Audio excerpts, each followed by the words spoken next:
आन टीवी के दिलचस्प, मुनफरिद और मजे से भरपूर शोज और ड्रामास देखने के लिए हमारे YouTube चैनल सब्सक्राइब कीजिए और बेल आइकन प्रेस कीजिए।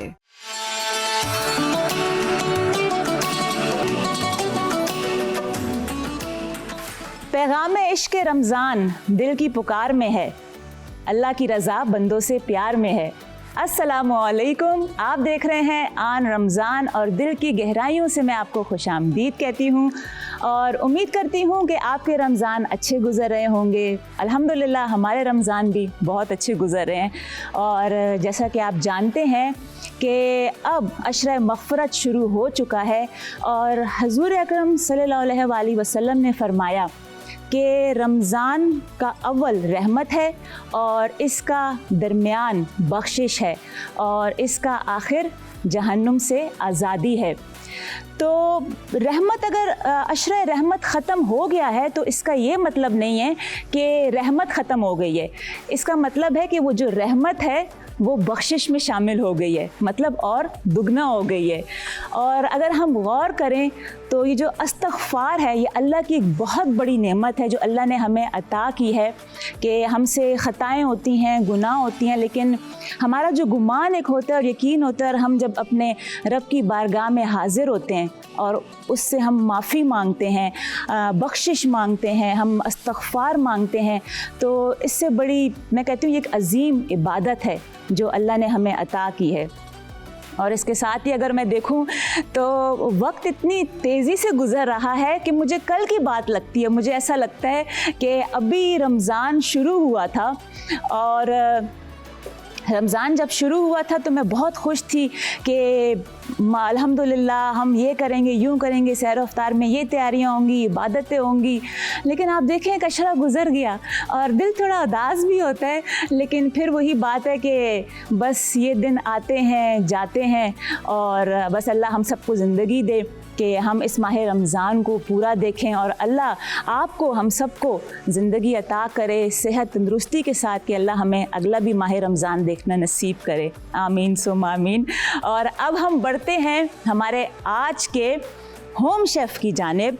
और कौन है हमारे होम शेफ़? और यहाँ पे फिर वही बात कहूँगी कि देखें इतने सारे होम शेफ़ आके चले गए और उनसे मुझे बहुत कुछ सीखने को मिला। जब हम ख़ुद को देखते हैं ना, क्योंकि हम भी बहुत से डिफ़िकल्ट सिचुएशन से गुज़र रहे होते हैं, बहुत सी डिफ़िकल्टी हम फेस कर रहे होते हैं, तो हमें ऐसा लगता है और हम कभी नाउज़ुबिल्लाह क्या करें, हम अल्लाह से गिला भी करते हैं कि या अल्लाह के सिर्फ़ मैं ही क्यों, मतलब मैं क्यों गुज़र रहा हूँ इन मुश्किल से, मेरे साथ क्यों ऐसा हो रहा है। लेकिन कभी कभार क्या होता है कि हम उन्हीं मुश्किलात में जब पड़ते हैं ना तो हम निखरते हैं, हम उसी में कुछ बनते हैं और हम ख़ुद को पहचानते हैं। तो जितने भी यहाँ पे होम शेफ़्स आए, जब मैंने उनकी जर्नी के बारे में जाना तो मुझे ये एहसास हुआ कि ये सब भी किन किन मुश्किलात से गुज़रे हैं।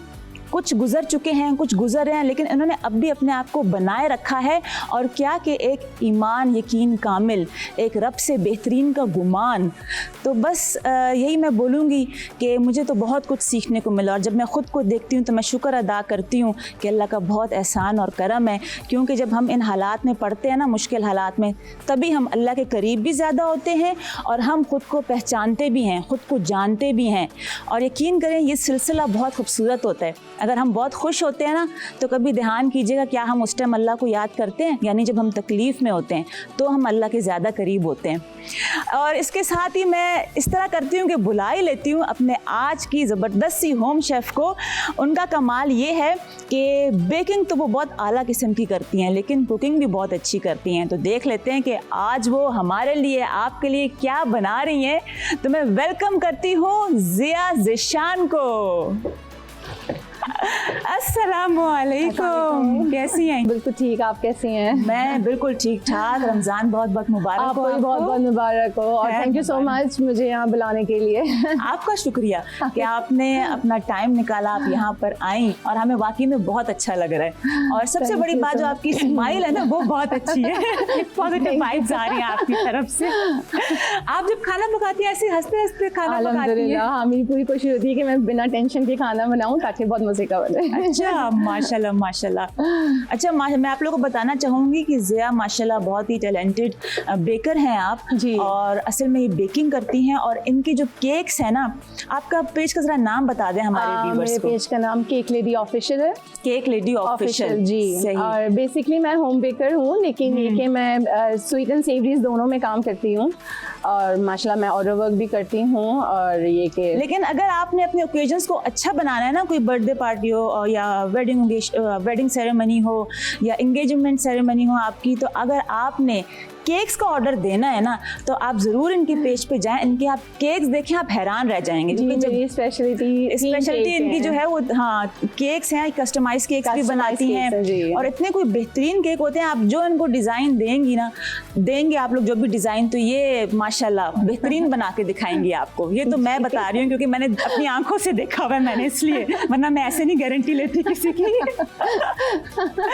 वैसे ज़िया मुझे आप ये बताएं कि जब आपने अपना एक ये इस फील्ड में जब आपने जर्नी अपनी शुरू की, तो आपको क्या पहले से ही पता था कि मैंने मतलब बेकिंग करनी है या कुकिंग व्हाटएवर जो भी स्टार्ट करना है इस फील्ड में? बेसिकली ऐसे स्टार्ट करे कि बच्चों की बर्थडेज होती थी। अच्छा। तो मुझे बाहर के केक समझ नहीं आते, तो अपने मुझे बेकिंग का बाहर के समझ नहीं आते थे। सही। बेकिंग का शौक था, मैंने खुद घर में बनाने शुरू करे, बच्चों की बर्थडे से स्टार्ट करे, फिर हर ओकेजन पे घर पे बनाती थी।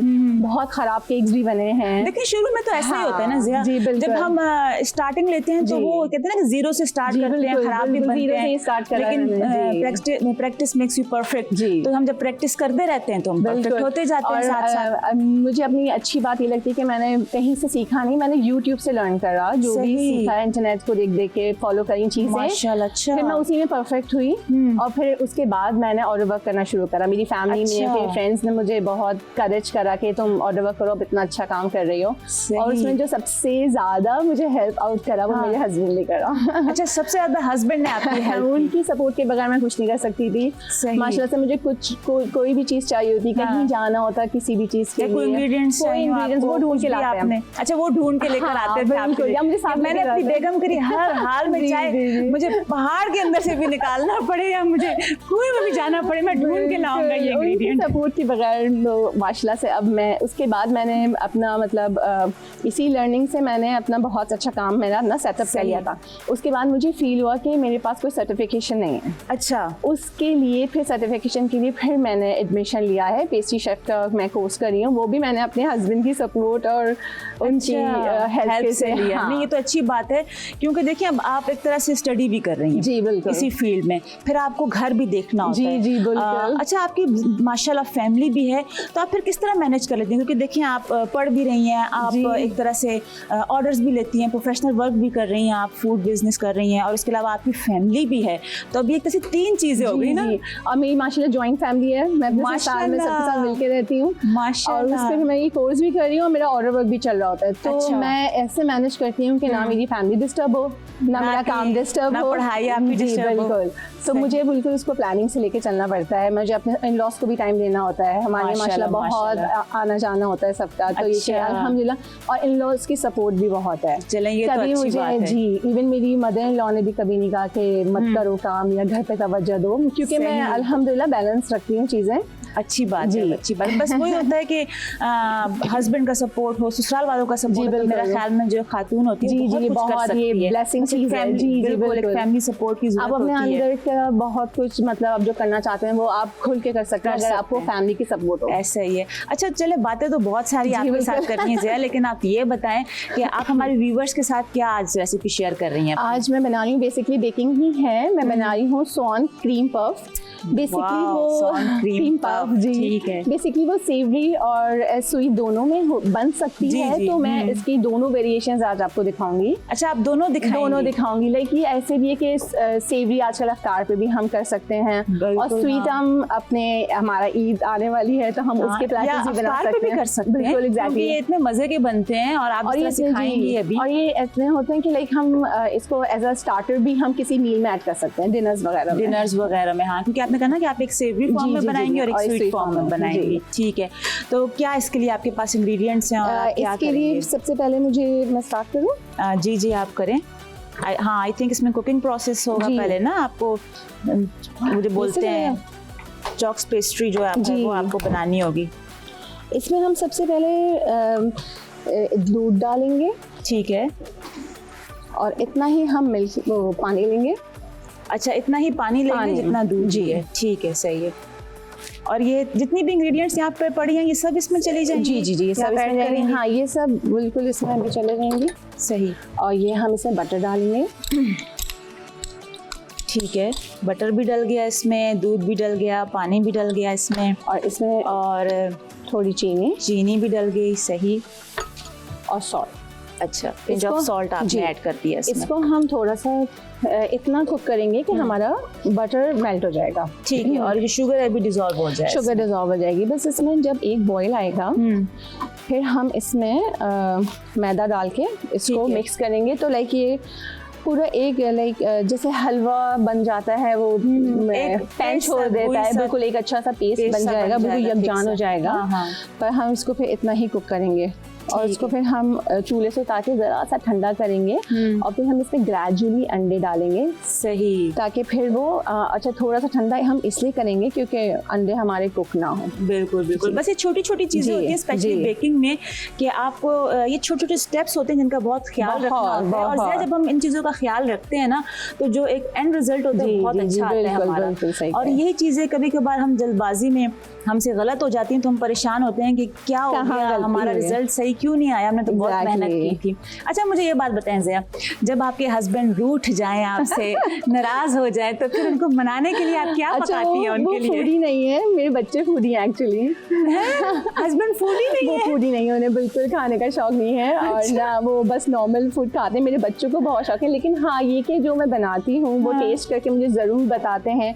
और मेरे हस्बैंड और मेरे बच्चे, मतलब मुझे किसी थर्ड पर्सन की उसकी जरूरत नहीं होती कि खाना कैसा बना है। कैसा आपके बच्चे ही मतलब माशाल्लाह बता देते हैं अच्छी तरह से। इवन अगर गलत भी होता है, मामस में ये ज्यादा ये कम है, तो मुझे पता चल जाता है ना सही बोल रहे, मैंने कहीं गड़बड़ करी है। और अच्छा भी बनता है तो पूरी तारीफ होती है। नहीं, फिर भी चले अगर हस्बैंड फिर जब रूठ जाते हैं, मतलब आपने तो साफ साफ कह दिया खाने से तो वो मानते ही नहीं है, तो पता लग गया हमें, तो फिर कोई और हर बात सुनाती है? नहीं, बस मैं उनकी बातें मानती हूँ जो कहते हैं, बातें मानती रहती हूँ जो कहते हैं। अच्छा, सही।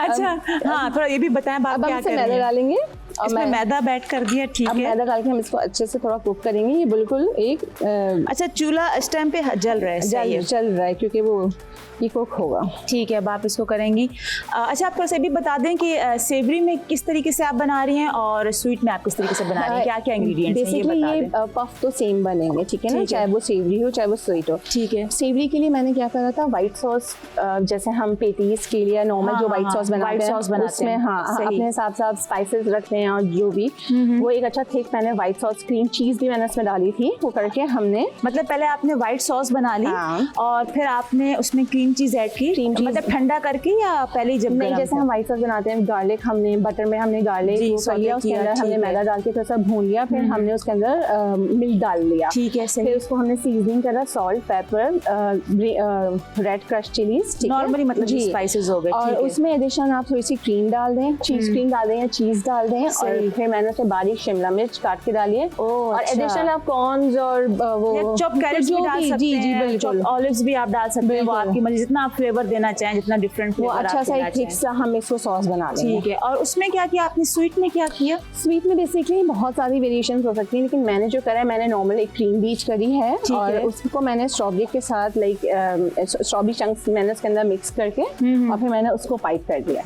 मतलब इस फ्रेश स्ट्रॉबेरीज को आपने चॉप किया? जी जी, सीजन है इसलिए फ्रेश ले ली मैंने। ठीक है। और क्रीम में डाली, क्रीम में आपने फोल्ड कर लिया और वो जो पफ है उसमें मैंने लाइक पाइप करेंगे। जी, एग्जैक्टली। ठीक है, बहुत सिंपल इजी है, मतलब सेवरी की स्वीट भी, वरना पहले थोड़ा मैं भी हो गई थी पता नहीं सेवरी में क्या करेंगी, स्वीट में क्या करेंगी। मतलब आसान हो तो ज्यादा अच्छी बात है, मुश्किल ना हो ना, क्योंकि आसान चीज ये है कि फिर जल्दी जल्दी किचन में हर कोई जाके बना भी लेता है और एंजॉय भी करता है। अच्छा, लोग थोड़ा डरते हैं, लेकिन ये कि बस थोड़ा बहुत वो बेकिंग में टाइम लेगा, वरना बाकी तो वो ये हमने इसमें डाल दिया है। अच्छा, सही। अब इसको थोड़ी देर ठंडा करेंगे क्योंकि अभी इस टाइम बहुत गर्म है, अगर इस स्टेज पे एग डालेंगे तो कुक हो जाएगा, कुक हो जाएगा और आपका जो पूरा एक मिक्सचर है, बैटर है, वो खराब हो जाएगा, आपको फिर स्टार्ट से काम लेना पड़ेगा। ठीक है, सही है। अच्छा, यहाँ मैं विस्क यूज कर रही हूँ, आप स्टैंड मिक्सचर और हैंड बीटर भी यूज कर सकते हैं।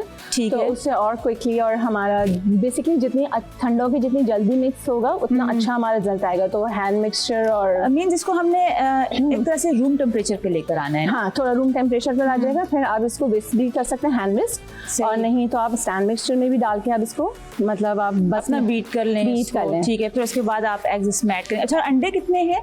अंडे इसमें अंडे वैसे 3 जाएंगे इसमें, लेकिन हम इसको ग्रेजुअली डालेंगे क्योंकि समटाइम अंडे बड़े भी होते हैं, छोटे भी होते हैं। चलें, सही है, मैं आपको रोकूंगी यहाँ पे क्योंकि सस्पेंस होना चाहिए कि आगे ज़िया क्या करने वाली हैं। बड़ी मजे की आज चीज बन रही है, मैं तो बहुत ज्यादा एक्साइटेड हूँ। और यहाँ पे टाइम हो गया है एक ब्रेक का, कहीं जाइएगा मत, हमारे साथ ही रहें, आपका साथ चाहिए हमें। मिलते हैं एक ब्रेक के बाद, देखते रहें आन रमजान। वेलकम बैक, हम वापस आ चुके हैं और जैसा कि मैंने आपको बताया कि किचन में तो आज बहुत ही ज़बरदस्त सी चीज़ बन रही है, लेकिन थोड़ी देर बाद आपको बताएंगे और लेके जाएंगे। थोड़ा सा वही बात है ना कि मुझे मज़ा आता है ज़रा सा सस्पेंस रखने में, थोड़ा सा एक तजस्सुस होना चाहिए ना, तभी आप लोग भी फिर भाई हमें देखेंगे और थोड़ा बैठेंगे स्क्रीन के सामने। लेकिन अब बारी है वही एक ज़बरदस्त से सेगमेंट की जहाँ पे हम हेल्थ टिप्स डॉक्टर जो है वजाहत हैं शेयर करते हैं। लेकिन आज का बड़ा एक मैं ख़ास टॉपिक लेकर आई हूँ, आप लोग भी शायद सुनेंगे तो हैरान हो जाएंगे, क्योंकि मुझे लगता है इस तरह के टॉपिक है ना, ऐसी बातें हैं कि यूजली इस पे बहुत कम बात होती है, क्योंकि मुझे नहीं नज़र आती इस पे इतनी बातें।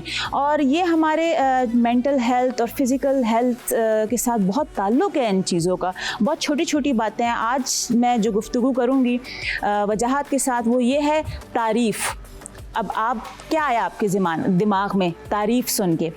मतलब तारीफ़ जो हम करते हैं किसी के मुंह पे तो हमें करनी चाहिए, क्या बोलते हैं आप? या कहते हैं ना कि नहीं, पीठ पीछे करनी चाहिए? या जो हमारी तारीफ़ कर रहा है, हमारे काम को अप्रिशिएट कर रहा है, तो हमें किस तरीके से लेना चाहिए उसकी अप्रिसिएशन को?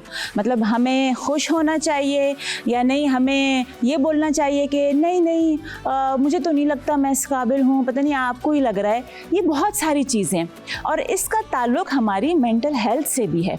तो आज हम अपने डॉक्टर वजाहत से पूछेंगे और जानेंगे कि वो हमें इसके बारे में क्या बताते हैं। और ये बहुत सीरियसली आपके लिए भी बहुत ये मुफीद रहेगा और मेरे लिए तो रहेगा ही, क्योंकि मुझे इस तरह के टॉपिक्स बहुत पसंद है।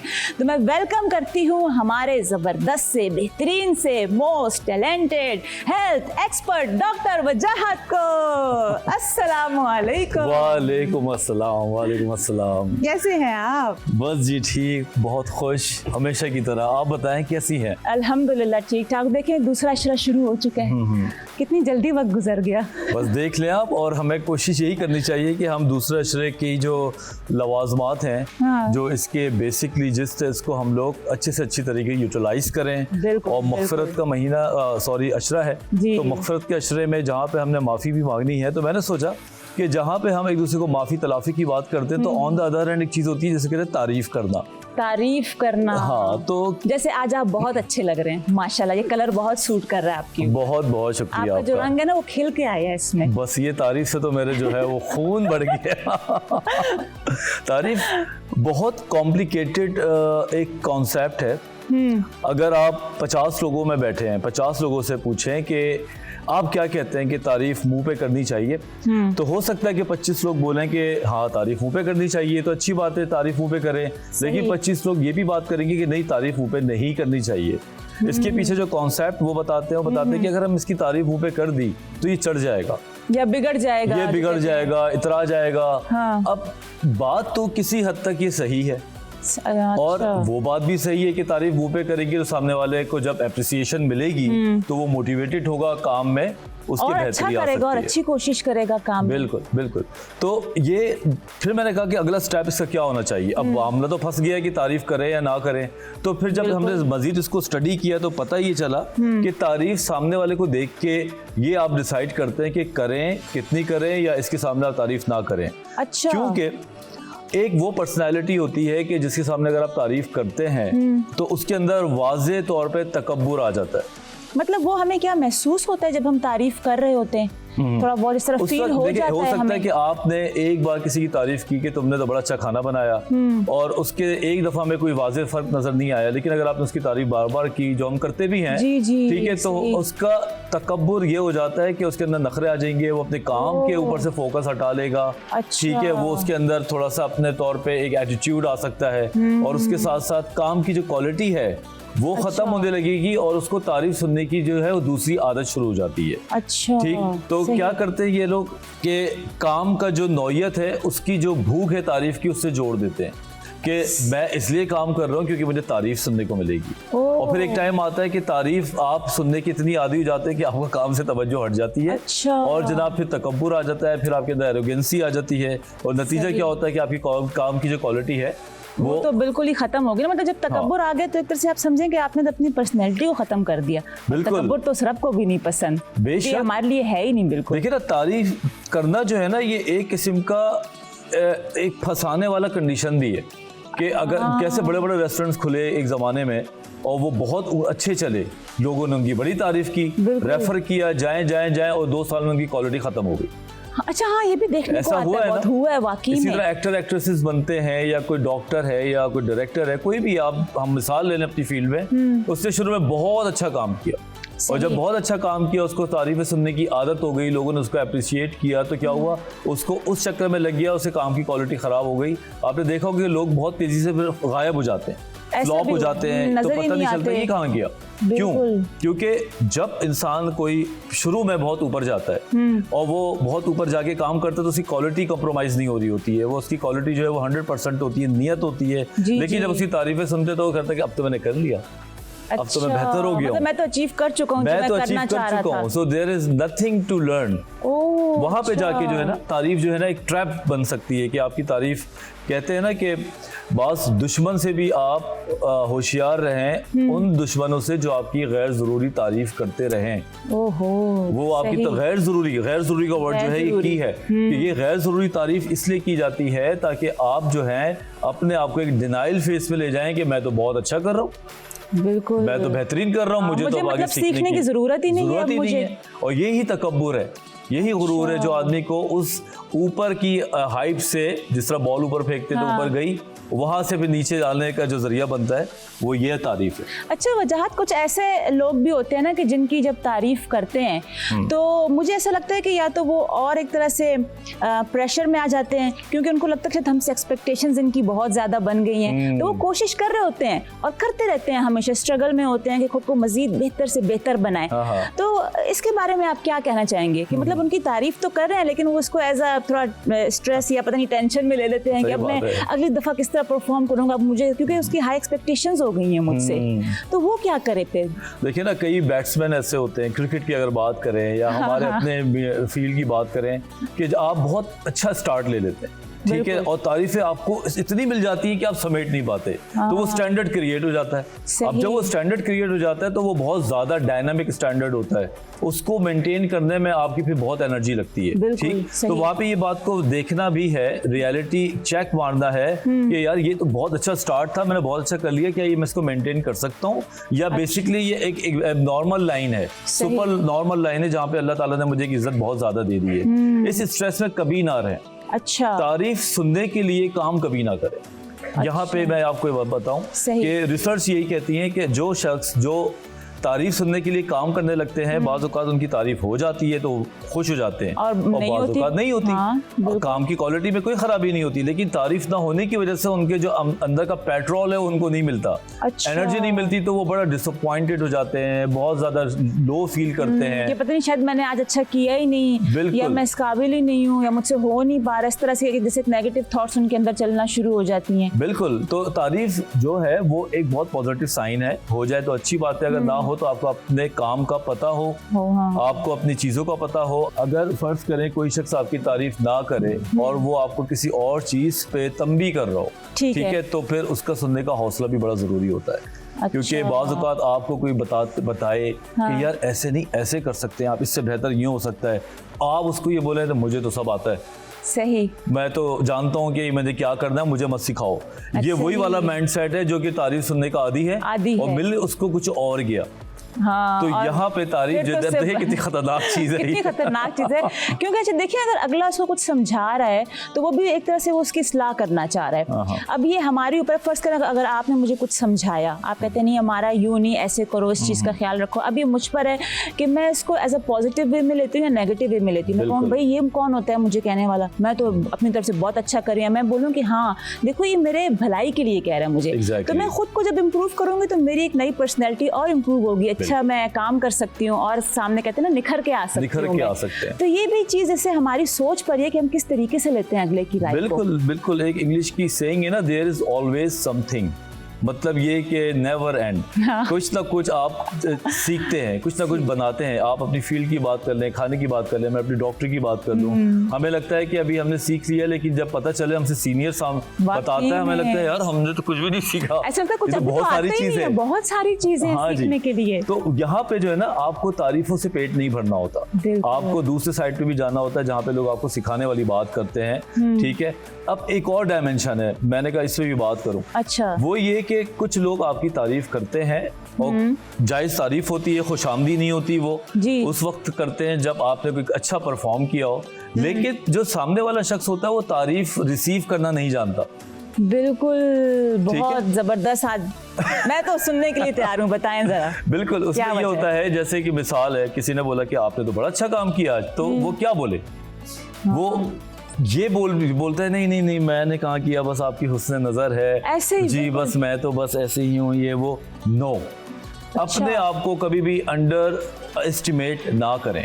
अगर कोई आपकी तारीफ कर रहा है, आप उसको अच्छी तरीके से वेलकमिंग रिसीव करें, मतलब एक तरह ब्लेसिंग्स की तरह लें हम उसको। कोई तारीफ कर रहा है तो हम उसको एक्सेप्ट करें ना कि हम इस काबिल हैं तो अगला कर रहा है। बिल्कुल। अब फर्ज करें रमजान में नई नई जो शादियां होती हैं, लड़कियां काम करती हैं, दूसरे घर में आके काम करती हैं, कोई फ्रूट चाट बना रहा है, कोई पकौड़े बना रहा है, अब जाहिर सी बात है वो कुछ अच्छा भी बना लेती हैं, वो बुरा भी बना लेती हैं। अगर फर्ज करे कोई ससुराल वाला तारीफ करे तो वो शर्मान आ जाए, वो ये ना करे जी बस ये तो आपने पसंद किया, मेरी क्या इतनी हैसियत, तो ये नो, आपने हमेशा रिसीव करना है, थैंक यू सो मच, आपने तारीफ की और मैं कोशिश करूंगी कि मैं आइंदा और अच्छा बना के दूं।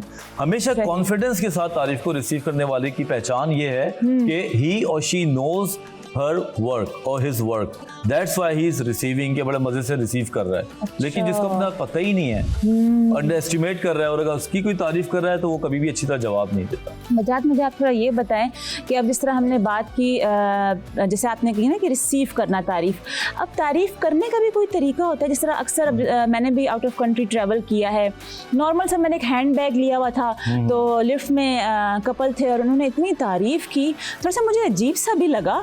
और मैंने एक दफ़ा, मतलब जाहिर बात है हमें यहाँ तो इस तरह की आदत नहीं है ना, और वो इतने अच्छे तरीके से बातचीत की, तारीफ की उन्होंने, फिर मेरी भी गुफ्तगू शुरू हो गई इसी तरह उनके साथ। अब एक जगह मैं जाती तो मैंने मेहंदी लगाई थी, मतलब आपको पता है ट्रेडिशन है मेहंदी लगाना, बहुत नॉर्मल चीज़ है। तो वहाँ भी मैं ऐसे कोई फॉरेनर्स मिल गए मुझे, तो उन्होंने कहा कि ये आर्ट डिज़ाइन इतना अच्छा लग रहा है, कहाँ से करवाया, और इतनी तारीफ की उन्होंने। तो वो मेरे साथ जब मुझे बड़ा अजीब सा लगा उस टाइम पे ना, कि हम तो नहीं इस तरह की खुल के, जैसे कहते हैं ना दिल खुल के तारीफ करना हम नहीं करते। तो क्या इस तरह हमें तारीफ करनी चाहिए, जिस तरह चलते फिरते हम किसी की तारीफ कर दें, या जिस तरह फर्ज करें कोई भी हमसे मिल रहा है और मैं बोलूं कि आप बहुत अच्छे लग रहे हैं, आपने आज जो शर्ट पहनी है बहुत अच्छी लग रही है, तो थोड़ा ये भी हमें समझाएं कि क्या तरीका होता है तारीफ करने का और किस तरीके से करनी चाहिए हमें। देखिए, बड़ी फाइन लाइन है बीच में, एक नॉर्मल होने में और एक एब नॉर्मेलिटी, बड़ी फाइन लाइन है, बाल जितनी। तारीफ को अगर आप गैर जरूरी करेंगे तो खुशामद बन जाएगी। ठीक, खुशामद नहीं करनी, किसी की गैर ज़रूरी तारीफ नहीं करनी, अपने से सीनियर आदमी की गैर ज़रूरी तारीफ नहीं करनी, मक्खन लगाने वाली बात नहीं करनी। ठीक है, तो कोशिश करनी है कि जब कोई चीज़ वाकई वाज़ेह तौर पे नज़र आए तो आप तारीफ़ करें, और तारीफ़ में दोनों चीज़ें काम आती हैं। बिल्कुल, टॉपिक बड़ा है, लेकिन मैं इसको आखिरी 30 सेकंड में वाइंड अप करूं कि जहां पे आप वर्बल लैंग्वेज का इस्तेमाल करते हैं, अल्फाजों का चुनाव करते हैं, साथ साथ बॉडी लैंग्वेज भी होनी चाहिए। जब आप किसी की तारीफ करें तो आपके चेहरे पे नजर आनी चाहिए कि आप खुश हैं, सरप्राइज, वाओ, माशाल्लाह। ठीक है ना, तो ये चेहरे के तासुरात जो है वो उन अल्फाजों से ज्यादा वजनी है, दिल से आप पता चलता है जब आप तारीफ करते हैं किसी बिल्कुल की। तो बॉडी लैंग्वेज जो है वो ज्यादा कम्युनिकेट करती है as compare to verbal language, और तारीफ में ये चीज ज्यादा, जैसे कि आप खाते हो कहते हो वाओ क्या बना है, तो इससे पता चलता है कि इसमें सच्चाई का कितना एलिमेंट है। और अगर कोई बोले वाओ क्या खाना बनाया है, और इसलिए कि ये क्या जबरदस्त आपने यार, expression ऐसी तारीफ दिए। तो ना ही करो तो अच्छा है भाई। बहुत बेहतरीन, ज़बरदस्त, थैंक यू सो मच वजाहत। और इतनी बेहतरीन बातें हमारे साथ शेयर करते हैं, हेल्थ टिप्स बोलें या क्या मैं बोलूँ, मुझे तो बहुत कुछ सीखने को मिल रहा है। मुझे यकीन है कि ये इस तरह की गुफ्तगू है कि मैं ये कह सकती हूँ कि कहीं आपने कभी सुनी नहीं होगी, और ये कितनी ज़रूरी है हमारी सेहत के लिए। इसका बहुत बड़ा हाथ है एक हेल्दी लाइफस्टाइल के लिए।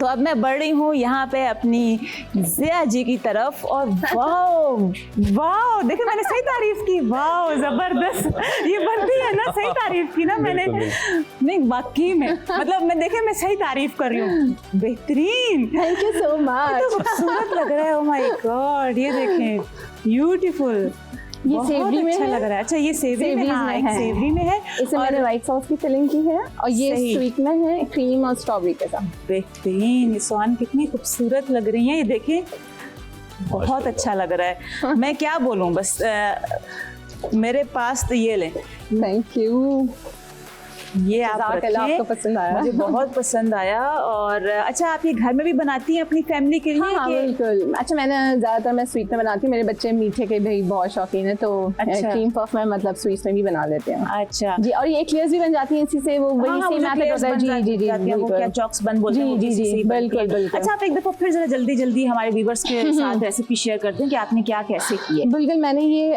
क्रीम पफ्स बनाए थे बेसिकली, और इसका एक डो बना था जिसको हमने कुक करा था। दूध, पानी और मक्खन और चीनी को हमने जरा सा पिंच ऑफ सॉल्ट डाल के हमने जरा सा इसको बॉईल करा, उसमें मैदा डाल के हमने इसको इतना कुक करा कि पूरा एक वो अच्छे से पेस्ट टाइप बन गया। सही। उसको हमने फिर निकाल के अलग पैन में जरा सा ठंडा करा, और फिर हमने उसमें ग्रेजुअली अंडे डाले ना, मिक्स करे।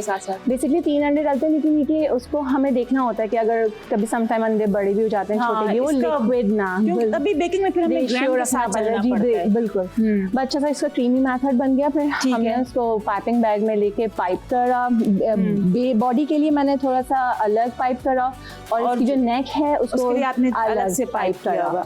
इसको हमने फिलिंग का भी अच्छा बेकिंग टाइम बता दें। बेकिंग टाइम इसका है गैस ओवन पे इसका 40 मिनट्स है, और इलेक्ट्रिक ओवन पे 30 मिनट्स में ही हो जाएगा 200 जी। और जो आपने स्वीट इसकी फिलिंग बनाई है, जो डिजर्ट में बनाया आपने, स्वीट में मैंने कुछ नहीं करा, सिर्फ क्रीम बीट करी है, और आजकल स्ट्रॉबेरीज अवेलेबल है, ठीक है, उनको मैंने चंक्स करके इसमें डाल के और जस्ट उसके साथ स्ट्रॉबेरी के साथ असेंबल कर दिया।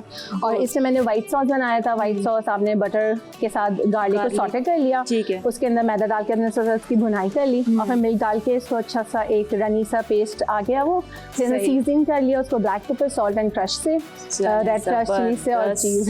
बहुत thank you so much, thank you so much. और हमारी बहुत सारी दुआएं आपके साथ है। मुझे ऐसा लगता है कि आपको एक दफा फिर पकड़ना पड़ेगा, इतनी अच्छी चीजों के लिए आपको लाना पड़ेगा दोबारा। जी जी, बिल्कुल। बहुत शुक्रिया, हमारी बहुत दुआएं आपके साथ। सो मच, आप बहुत कामयाब हो, मालिक आपको कामयाब करे। और अब हम ले लेते हैं एक ब्रेक। आपने देखा आज तो मजा आ गया, आप लोगों को भी जरूर मजा आया होगा। हम आपसे मिलते हैं एक ब्रेक के बाद, कहीं जाइएगा नहीं, देखते रहें आन रमजान।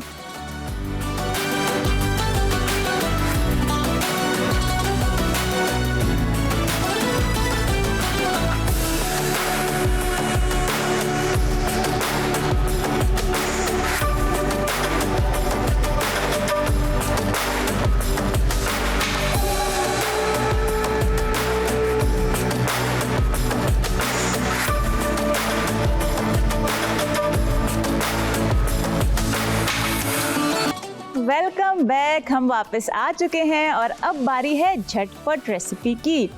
मैं अपने किचन में ही चलती हूँ और आज मैं आपके साथ रेसिपी शेयर कर रही हूँ, झटपट बनने वाली है, और वो है ब्रेड दही भल्ले। आप भी हैरान होंगे, ब्रेड दही भल्ला, जी हाँ, आज हम बनाएंगे ब्रेड दही भल्ले, लेकिन एक नए अंदाज में। जो हम ब्रेड बनाएंगे उसके अंदर हम स्टफिंग भी करेंगे, और उसके लिए यहाँ पे आप छोटा, अगर एक आलू है, छोटा है तो एक आलू ले लें, अगर बड़े साइज़ का है तो 2 ले लें। अब डिपेंड करता है कि आपने कितने बनाने हैं। आप जितनी बड़ी फैमिली होगी आप ज़्यादा बनाएंगे, कम लोग हैं तो कम बनाएंगे आप। तो यहाँ पे ये 2 छोटे साइज़ के आलू ले लिए थे, इनको बॉयल करके और मैश कर लिया था, और इसमें चिली फ्लेक्स और चॉप्ड ग्रीन चिली, और इसमें डाला हरा धनिया, फ्रेश कोरिएंडर लीफ चॉप करके डाल दिए, लाल मिर्च, चाट मसाला और नमक डाला, इसमें थोड़ी सी काली मिर्च डाली, इस तरह की इंग्रेडिएंट्स इसमें डाल के और इसको अच्छी तरह से मिक्स कर लिया। अच्छा, यहाँ पे ये रहे ब्रेड स्लाइसेस, आप देख सकते हैं कि इसको फ्लैट कर लिया है। नॉर्मल जो ब्रेड स्लाइसेस होते हैं उसके कॉर्नर्स कट करके इसको आप फ्लैट कर दें, लेकिन कॉर्नर से किया है, बीच में से इतना ज़्यादा इसको आपने फ्लैट नहीं करना। अब जो ये फिलिंग है हम इसमें इसको फिल करेंगे, जो हमने ये आलू की फिलिंग बनाई हुई है, और आप इसको क्या कहते हैं, इस तरह फिल करके पहले से आप रख भी सकते हैं इसको इस तरह से, ऐसे। अच्छा, आप इसमें चाहें तो अगर आप कुछ वेजिटेबल्स और भी ऐड कर सकते हैं, या आपके ऊपर है, आप चाहें तो इसमें कैप्सिकम भी ऐड कर सकते हैं ये आलू की फिलिंग में, ठीक है। और आप चाहें तो इसमें क्या कहते हैं, ऑलिव्स भी ऐड कर सकते हैं, मर्ज़ी है आपकी। इसमें थोड़ी सी फिलिंग ज़्यादा हो गई है, मैं कम करती हूँ। वो कहते हैं ना कि एक देसी तरीका, हाथ का अंदाज़ा सही रहता है, पता चलता है बंदे को। अच्छा, अब यहाँ पे इस तरह से मैं इसको सील करूँगी, फोल्ड कर रही हूँ, और इसके लिए मैं यहाँ पे ये आप देख लें, ये अंडा आप ले लें, ठीक है। इसको हम लगा लेंगे इसके कॉर्नर्स पे, और हम इस तरह से यूं करके, ताकि जब हम इसको बंद करेंगे ना, हमने इसको फ्राई करना है। अच्छा, जारी बात है, आप भी सोच रहे होंगे कि नॉर्मल जो दही भल्ले बनाते हैं तो उसको फ्राई ही करते हैं, जो हम मूंग की दाल के बनाते हैं या मूंग माश मिक्स बनाते हैं तो उसको हम फ्राई करते हैं। इसको भी हम फ्राई करेंगे, लेकिन हम इसको डीप फ्राई नहीं करेंगे, हम इसको शैलो फ्राई करेंगे। हमने इस चीज़ का भी ख्याल रखना है कि बहुत कढ़ाई में भी हमने नहीं डाल देना इसको, जितना कम ऑयल होगा उतना अच्छा है। और इस तरह से इसको मैं यूं करके देखें, ऐसे इसको मैं बंद करूंगी। थोड़ी सी मैं इसकी शेप सही करती हूँ। पहले आप इसको सील कर दें अच्छी तरह से आप इसको सील करें, फिलिंग वगैरह जो है इसकी।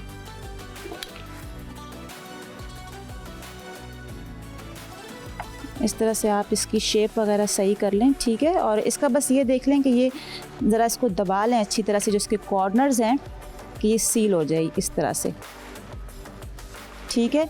अच्छा, यहाँ पे दूसरा भी मैं बनाती हूँ, लेकिन साथ ही साथ हम थोड़ा सा ऑयल गरम कर लेते हैं। ये जलाया चूल्हा हमने, और यहाँ पे मैं ऐड कर रही हूँ डालडा कुकिंग ऑयल, क्योंकि डालडा कुकिंग ऑयल आपका किचन का बेस्ट पार्टनर है। और जैसा कि आप जानते हैं कि डालडा अपनी क्वालिटी पे कॉम्प्रोमाइज़ नहीं करता, इसी तरह जिस तरह हम भी अपनी सेहत पे कॉम्प्रोमाइज़ नहीं करते, तो हमें डालडा कुकिंग ऑयल ही यूज़ करना चाहिए। अच्छा, थोड़ा सा ऑयल गर्म हो जाए, और आपको पता है इतना फ्राई तो नहीं करना पड़ता ब्रेड को, नॉर्मल सा हम फ्राई करेंगे, हल्का सा इसको हम क्रिस्पी करेंगे, दैट्स इट, और हम इसे फिर फ्राई कर लेंगे। और साथ में जो दही है, अच्छा, दही में हम शामिल करेंगे चाट मसाला और थोड़ा सा ज़ीरा, भुना हुआ ज़ीरा, उसको क्रश करके। आप चाहें तो आप नॉर्मल भी ऐड कर सकते हैं, अगर आपको ऐसे ही पसंद है आप वो ऐड कर लें। और वो ऐड करेंगे नमक, काली मिर्च, थोड़ा सा चाट मसाला डालेंगे, थोड़ी सी चीनी हम इसमें शामिल करेंगे, और उसके बाद फिर हम इसको मिक्स कर लेंगे, थोड़ा सा दूध शामिल करेंगे। मैं सब अभी आपके सामने करके दिखा रही हूँ। और इसे आप सर्व करें इमली की चटनी के साथ, हरी चटनी के साथ, और क्या कहते हैं, पापड़ी के साथ आप इसको सर्व करें। आप इस पे चाहें हरा धनिया, हरी मिर्च और डालें, और इसको मसालेदार और करारा किस्म का बनाएं, यह आपकी मर्ज़ी है। तेल यहाँ पे गरम हो चुका है, थोड़ा सा चूल्हा ज़रा मैं आहिस्ता कर दूँ इसका ना, इस तरह से। और इसको भी ये देखें, ऐसे किनारों को दबा दें इसके अच्छी तरह से, ठीक है। इस तरह ये किनारों को दबा दें, और बहुत सिंपल इजी रेसिपी है, बहुत इंटरेस्टिंग है, डिफरेंट सी है। तो मैंने कहा चलें आज आपके साथ ये रेसिपी मैं शेयर कर लूँ। अच्छा, इस तरह से अब हम इसको फ्राई कर लेंगे, ठीक है। बिस्मिल्लाहिर्रहमानिर्रहीम। ये देखें, इस तरह से हमने इसको फ्राई करना है। अच्छा, यहाँ पे मैं इसको सर्व करूँगी। आप अपने लिहाज से जो भी डिश आप ले लें जिसमें आप सर्व करना चाहते हैं। तो सबसे पहले मैं खैर ये इसका मिक्सचर बना लूँ फटाफट योगर्ट का। ये दही है यहाँ पे, और इसमें मैं दूध शामिल कर रही हूँ। और साथ ही साथ मैं इसको भी देख लूँ, इसका भी मैंने ख्याल रखना है। ये देखें, इस तरह से आपने इसको लाइट गोल्डन ब्राउन फ्राई करना है, ठीक है। अच्छा, यहाँ पे मैं इसमें शामिल कर रही हूँ चीनी। आपको इसके इंग्रेडिएंट्स मिल जाएंगी। और ये ज़ीरा है भुना हुआ, थोड़ा सा मैं इसको इस तरह क्रश कर लिया मैंने। ब्लैक पेपर और अच्छा चाट मसाला, मैं चाट मसाला भी इसमें शामिल कर रही हूँ। थोड़ा सा मैंने चाट मसाला डाल दिया इसमें। साथ में मैं ये देख लूँ, चेक कर लूँ। अच्छा देखिए, ऑयल बिल्कुल थोड़ा सा यूज़ किया हमने, ज़्यादा ऑयल हमने यूज़ नहीं करना, इसलिए मैंने कहा था कि आपने इसको डीप फ्राई नहीं करना, आप इसको जस्ट शैलो फ्राई कीजिएगा। That's it. इसको मैं साइड पे रख लेती हूँ। अच्छा, पहले से बना के रख लिए थे ताकि आपको फाइनल प्रेजेंटेशन दिखा सकें। और इसको मैं मिक्स कर लेती हूँ। थोड़ा सा मैं इसमें नमक शामिल करूँगी। चलें जी, इसको मिक्स कर लिया अच्छी तरह से। बिस्मिल्लाह।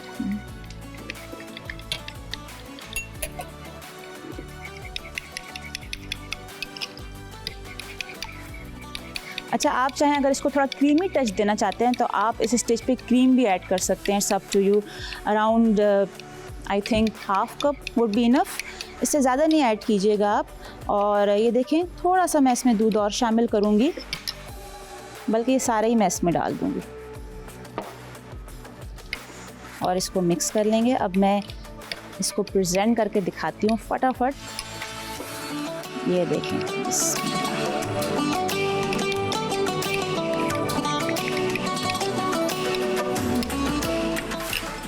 मिक्स हो गया। और अब मैं डिश ले लेती हूँ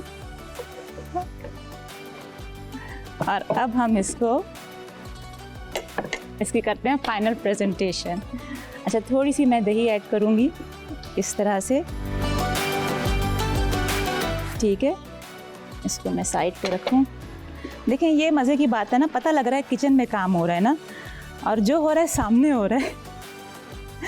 इस तरह से ये इसको, ऐसे कुछ याद आ रहा होगा आपको देख के, कुछ ना कुछ तो आपके दिमाग में चल रहा होगा कि ओह ये उसकी तरह लग रहा है, इसकी शक्ल कुछ उस जैसी लग रही है। और किस जैसी लग रही है ये तो आप ही बताएं। हमारे सोशल मीडिया प्लेटफॉर्म पे जाएं, कमेंट्स करें आप और बताएं कि कैसा लग रहा है आपको हमारा शो, और जो हम ये कोशिश कर रहे हैं आपके लिए, ये आपको कैसी लग रही है। अच्छा, अब ये जो बाकी की दही है मैं इसके ऊपर डाल दूँगी इस तरह से। ये देखें, ऐसे ये सारी दही डाल दी इस पे। मैं ले लूँ टिशू, साथ में ज़रा मैं अपने हाथ साफ़ कर लूँ और अब इसकी फ़ाइनल प्रेजेंटेशन कर लेते हैं।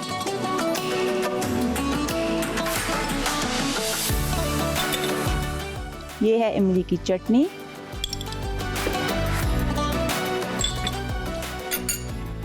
और यहाँ पे मैं डाल रही हूँ हरी चटनी। इमली की चटनी तो हर घर में मौजूद होती है, पहले से ही बना के रख लेते हैं, खट्टी मीठी। और घर की चटनी का मज़ा ही कुछ और है। जो मज़ा घर की चटनी का है ना, मज़ा ही आ जाता है। ये देखें इस तरह से। और इस पे डाल देंगे पापड़ी। पापड़ी का भी एक अलग ही मज़ा है। इस तरह से इसको आप ज़रूर बनाइएगा और अपने दस्तरखान की ज़ीनत बनाइएगा। इफ्तार में ट्राई कीजिएगा, अपना फ़ीडबैक दीजिएगा। खुशी होती है मुझे जब आपका फ़ीडबैक मिलता है, मुझे आप लोग बताते हैं कि आपको रेसिपीज़ कैसी लग रही हैं, आप उसको ट्राई कर रहे हैं, तो बहुत अच्छा लगता है मुझे। और फिर यही दिल करता है कि और भी अच्छा करें आपके लिए, और अच्छी अच्छी रेसिपीज़ आपके साथ शेयर करें। और ये देखें, इस तरह से ये हो गई ज़बरदस्त से ब्रेड दही भल्ले तैयार स्टफिंग के साथ। इसके अंदर हमने आलू मैश पोटैटो स्टफ़ किए थे। उम्मीद करती हूँ आपको रेसिपी पसंद आई होगी। अपना फीडबैक ज़रूर दीजिएगा प्लीज़, मुझे अच्छा लगता है। और अब हम ले लेते हैं एक ब्रेक, कहीं जाइएगा नहीं, मिलते हैं आपसे एक ब्रेक के बाद। Stay with us, keep watching on Ramzan.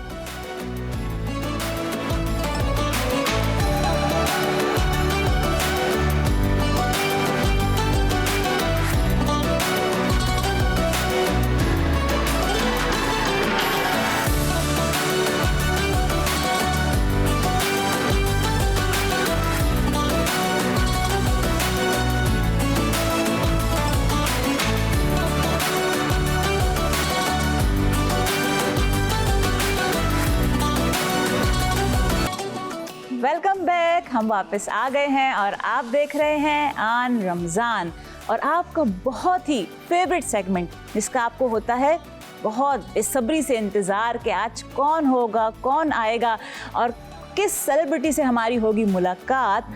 तो आज जो सेलिब्रिटी हमारे इस सेट की जीनत बनेंगे, इस सेट को चार चांद लगाएंगे, मैं क्या बोलूँ उनके बारे में कि बहुत ही मैच्योर और जो उनकी एक्टिंग है इतनी मैच्योर एक्टिंग करते हैं और इतने जैसे प्रोफेशनल हैं वो।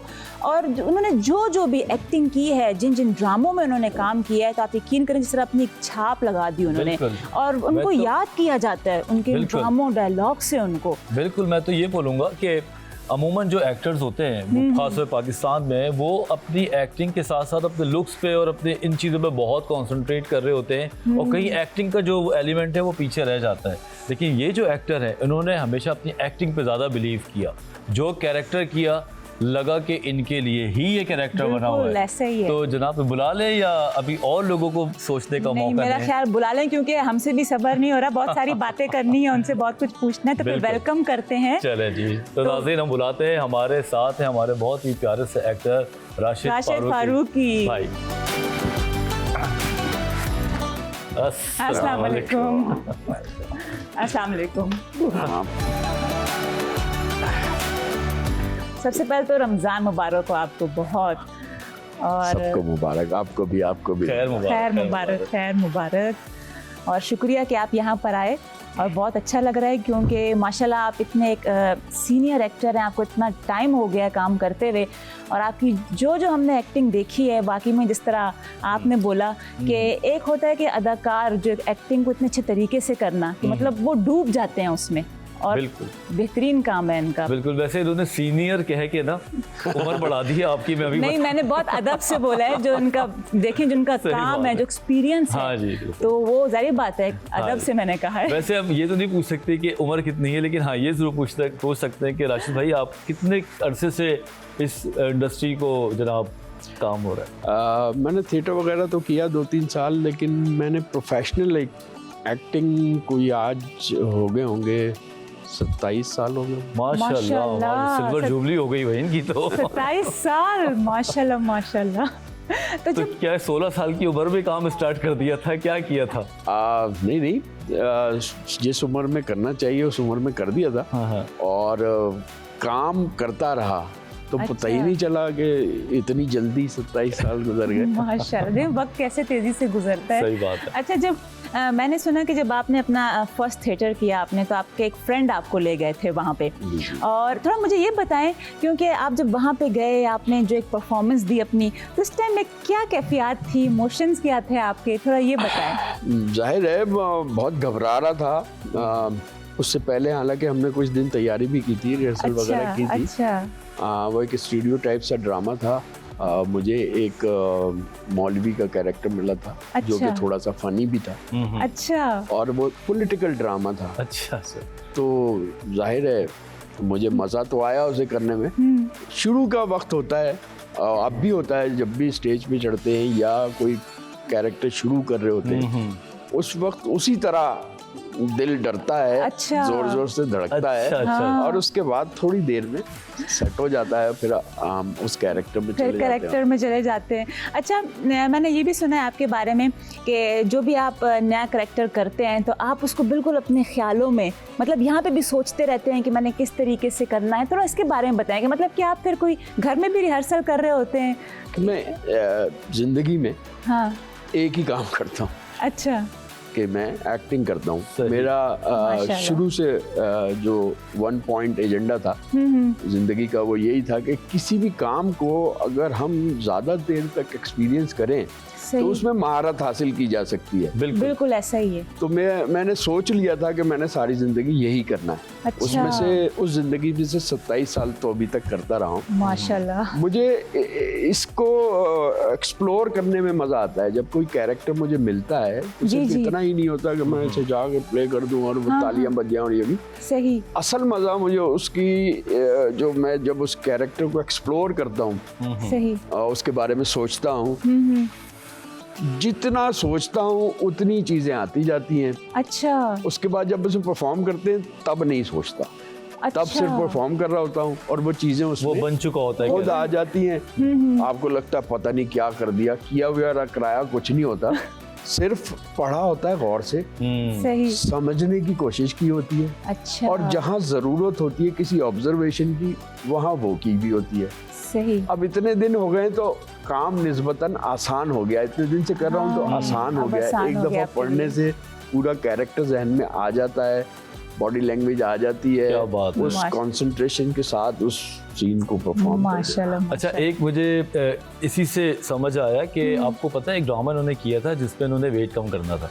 हाँ, ठीक है, और वो वेट कम करने की जो कहानी है ना वो अनबिलीवेबल है। तो मेरे ख्याल से हम राशिद भाई से पूछते हैं। पूछेंगे कि हाँ। ये वाकई ऐसे ही था? नहीं, वो एक ड्रामा नहीं था, वो एक फीचर फिल्म थी। फीचर फिल्म थी। सही है। जिंदगी की पहली फीचर फिल्म थी। जी। रामचंद पाकिस्तानी उसका जी। नाम था, और उसे यहाँ की इंतहाई टैलेंटेड डायरेक्टर महरीन जब्बार उसे बना रही थी। मुझे मेरे हिस्से में जो कैरेक्टर आया, मैं कराची का रहने वाला, मुझे जो कैरेक्टर दिया गया वो थर का बाशिंदा था। ओह सही। हाँ हाँ। अब जब वही मैंने आपको बताया कि मुझे मज़ा आता है एक्सप्लोर करने में, जब मैंने स्क्रिप्ट पढ़ा तो मुझे पता चला कि मैं ये तो नहीं हूँ, वो बिल्कुल एक अलग ही करेक्टर हो गया ना, कहाँ थर मतलब का मैं ये बाशिंदा। नहीं हूँ। हाँ। तो मैंने कहा मुझे लेके जाएं आप लोग, रैकी पे जाएं तो मुझे भी ले जाएं, तो वो मुझे अच्छा। अपने साथ ले गए। वहाँ मैंने ऑब्जर्व किया चीज़ों को, तो मुझे बहुत सारी चीज़ें मिली जो अच्छा। मैं अपने उस कैरेक्टर में इस्तेमाल कर सकता था। जैसे अच्छा। कि वहाँ के लोग मोटे नहीं होते। हम्म। इसकी वजह ये होती है कि इतना पैदल चलते हैं, सवारी नहीं है, रेगिस्तान में जा रहे हैं, हाँ, चलते जा रहे हैं बस। खाने के लिए कोई खुराकें बहुत ज्यादा नहीं होती, मूंग की सही। दाल होती है, अचार होता है, प्याज होता है, रोटी ओहो। होती है, गंदम होता है, ये खाते हैं और इतना चलते हैं, तो वजन बढ़ता ही नहीं है। और मतलब जो आम लोगों बढ़ता की है बात बचा कर रहा कुचा हूँ, वो चलने में खत्म हो जाता है। चलते हैं वो। जो सही बात। मतलब मेजोरिटी की बात कर रहा हूँ, ज्यादातर लोग इस तरह हो। मैंने कहा एक तो ये वजन कम करना होगा, ये भी है। एक काम था। सही सुना था कि यार एक्टर लोग जो है ना वो जी। अपने वजन कम कर लेते हैं, अपनी हैयत बदल लेते हैं, गेटअप स्विच। जी, हाँ, जी। चलो एक मौका आता है। लैंग्वेज में थोड़ा सा डिफरेंस बिल्कुल, था, बहुत बोलनी तो उर्दू ही थी, जी। लेकिन वो लगे कि एक थरी आदमी उर्दू बोल रहा है, सही बात तो है। वो एक चीज थी। अच्छा, अभी आप बोल सकते हैं अगर हम सुनना चाहें कि वो वाली लैंग्वेज कुछ बोल के अगर सुना दे अभी उसमें। मतलब बोलते उर्दू ही थे। हाँ। और आपको देखना है लहजे में फर्क लहजे में आता है। मैं अगर थोड़ा सा रिहर्स करूं, मुझे जी, थोड़ा जी। टाइम मिले तो शायद मैं बोल भी पाऊं उस तरह। सही। लेकिन उस वक्त काम किया हुआ था उस वक्त। अब आपको देखना है तो आप जी। मेरी फिल्म निकालें, वो देख लें, आपको जरूर, पता चल जरूर। जाएगा। हाँ। बिल्कुल।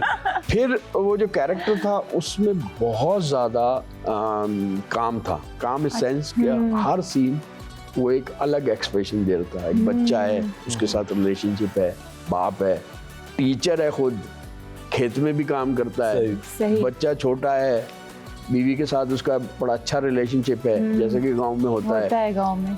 बच्चा नाराज होकर चला जाता है, बॉर्डर पे चला जाता है, बॉर्डर पे दोनों पकड़े जाते हैं। अब एक और नई जिंदगी है, अब लोगों से इंटरेक्ट हो रहा है, तो वो तो आम लोग नहीं है। बिल्कुल। तो बीएसएफ ने पकड़ लिया और वो मार रहे हैं, पूछ रहे हैं। अब आदमी के पास बताने के लिए कुछ नहीं है, सही, उल्टा लटक के हाँ। पिट रहा है। फाइनली उन्होंने कहा नहीं, ये कोई ऐसा दहशतगर्द या कोई वो नहीं है, अच्छा। इन्हें जेल में डाल दो। अब जेल में एक जिंदगी गुजर रही। तो इतना कुछ था उसमें करने के लिए। मतलब एक कैरेक्टर में आपने इतना कुछ किया, इतने सारे इमोशंस, फीलिंग्स से आप ऐसे जो गुजरे। कैरेक्टर्स होते हैं जिसमें आप बहुत मुश्किल एक्टिंग करते हैं, तो शूट पे भी मुश्किलात का सामना करना पड़ता है, या आपको लगता है कि शूट सबकी एक जैसी ही होती है? जाहिर है, आप भागते हुए एक टीले पे चढ़ेंगे तो एफर्ट लगेगी। बिल्कुल। आप सीधे सीधे रोड पे जा रहे हैं तो नहीं लगेगी। ऐसे ही। जब आप कहीं ऐसी जगह पर रिमोट एरियाज में कर रहे होते हैं तो आपको थोड़ी मुश्किलात Challenges तो आते फेस हैं। करनी पड़ती है, क्योंकि आप यूज्ड टू नहीं होते। सही। थोड़ा जी, दिन जी। गुजारते हैं तो आप यूज्ड फिर टू हो जाते हैं। हाँ, वैसे ही। अच्छा, जब आपने कहा ना कि आपको भी वेट कम करना पड़ा, तो फिर आपने भी वही दाल, प्याज, रोटी, हरी मिर्च यही खाना शुरू किया? बुनियादी आइडिया यही था। अच्छा। लेकिन मैं जाहिर है मैं शहर में रहता हूँ तो जी। उस तरह नहीं कर सकता था, रेगिस्तान दस्तयाब नहीं है। तो मैंने अपने तौर पे एक प्रोसेस अडॉप्ट किया कि मैं खुराक मैंने अपनी कम कर दी, क्योंकि खुराक कम होती है, सही। जी। और वॉक बहुत ज़्यादा कर दी। अच्छा मतलब और तो कोई काम करता ही नहीं जिंदगी में, यही काम करता हूँ। जी। सुबह घर से निकला, गुलिस्तान जौहर में रहता था, अच्छा सदर चला गया, वहां से वापस आ गया। ओह माशाल्लाह। 15 दिन में माशाल्लाह। डायरेक्टर ने कहा कि बस अब नहीं। वो डायरेक्टर ने कहा बस कर दें अब। उन्होंने बोला "भी वैसे गुलिस्तान वो है, भी जौहर हैरान से हो गए सदर-" होंगे डायरेक्टर साहब आप एक भी। दफा ट्राई करें, बहुत मजा आता है। हाँ बहुत बिल्कुल। सारी है ना? चीजें एक्सप्लोर करेंगे। तो वेट कम हो गया आपका जाहिर है, जनाब, वेट वो तो वैसे कहते खत्म ही हो रहा होगा फिर तो फिर उसका पजीराई कैसी मिली आपको? कैसा आपको लगा कि जितनी मैंने एफर्ट इसमें डाली? मैं एक्सपेक्ट नहीं कर रहा था जितनी पसंद आई। माशाल्लाह माशाल्लाह माशाल्लाह। माशाल्लाह। सभी ने मुझे अवार्ड भी मिले, उसके जी। इंटरनेशनल अवार्ड भी मिले, अच्छा अच्छा। और पहली दफा तस्लीम किया मतलब पूरी इंडस्ट्री ने, अच्छा ये एक आ गया है, एक्टर है यार। अच्छा। मुझे बड़ी याद आती है एक बात, हाँ वो मेरे बड़े अच्छे दोस्त थे, मतलब दोस्त तो नहीं, मेरे तो उस्ताद थे, मैं उनके कदमों में बैठता था, कवि साहब। तो कवि साहब ने कहा यार मैंने तेरी फिल्म का ट्रेलर देखा। अच्छा पहली दफा तो मैं ये समझा भाई ये कोई इंडियन एक्टर, क्योंकि उसमें एक इंडियन एक्ट्रेस भी थी जी, जी। जिसके अगेंस्ट में काम कर रहा था। अच्छा। चल भाई ये कोई इंडियन एक्टर है।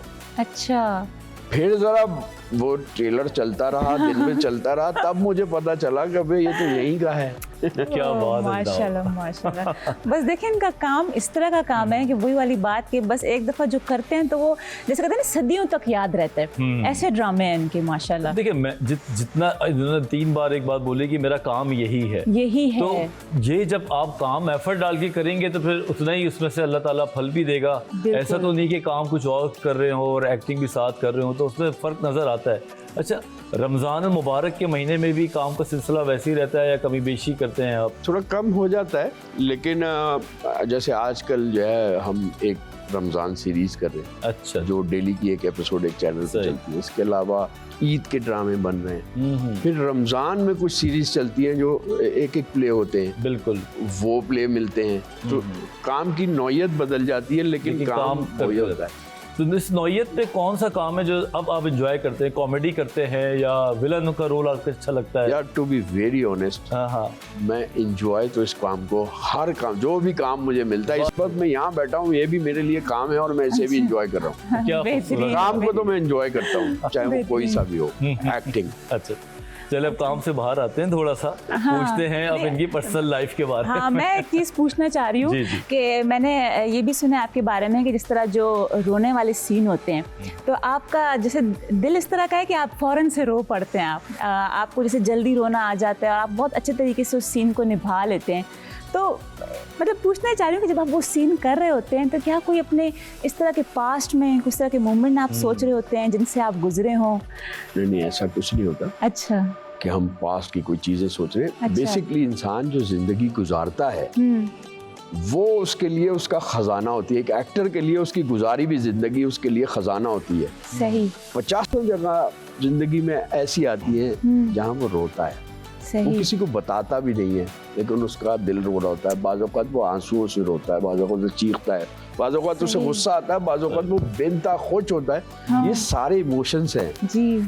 वो इन्हें एक्सपीरियंस करता है। जिसने इन एक्सपीरियंस को इन इमोशंस को एक्सपीरियंस किया है और इनसे लर्न किया है, वो कभी भी इसके पास से नहीं जाते। सही। जैसे ही स्क्रिप्ट में वो जब आप स्क्रिप्ट पढ़ते हैं तो आपको पता चलता है कि अच्छा यहाँ से यहाँ ये इमोशन है, मैं इस अब वहाँ से बिल्डअप, ये थोड़ी सी टेक्निकल बात भी है, थोड़ा सा हम बिल्डअप शुरू करते हैं वहाँ से। अच्छा। वहाँ लाते लाते यहाँ इसकी आंखों में आंसू है। अब ये सिर्फ सोचते हैं अच्छा। कि मैं इस सीन को इस तरह तैयार करूँगा, क्या बात है। सही। उसको रिहर्स करते हैं अपने तौर पे, लोगों के अच्छा। साथ बाद में करते हैं। जब वो पूरा तैयार हो जाता है फिर लोगों के साथ करते हैं। और ये बड़ी मज़ेदार बात है कि आप बिल्कुल अगर रिलैक्स हैं, आप काम के मूड में हैं और राइट टेम्परेचर है आपके पास एक्टिंग का, अच्छा। यानी आप बिल्कुल फोकस हैं, सारी चीज़ें हैं, तो वो बिल्कुल उसी तरह वर्क करता है जैसा आपने सोचा है। अच्छा।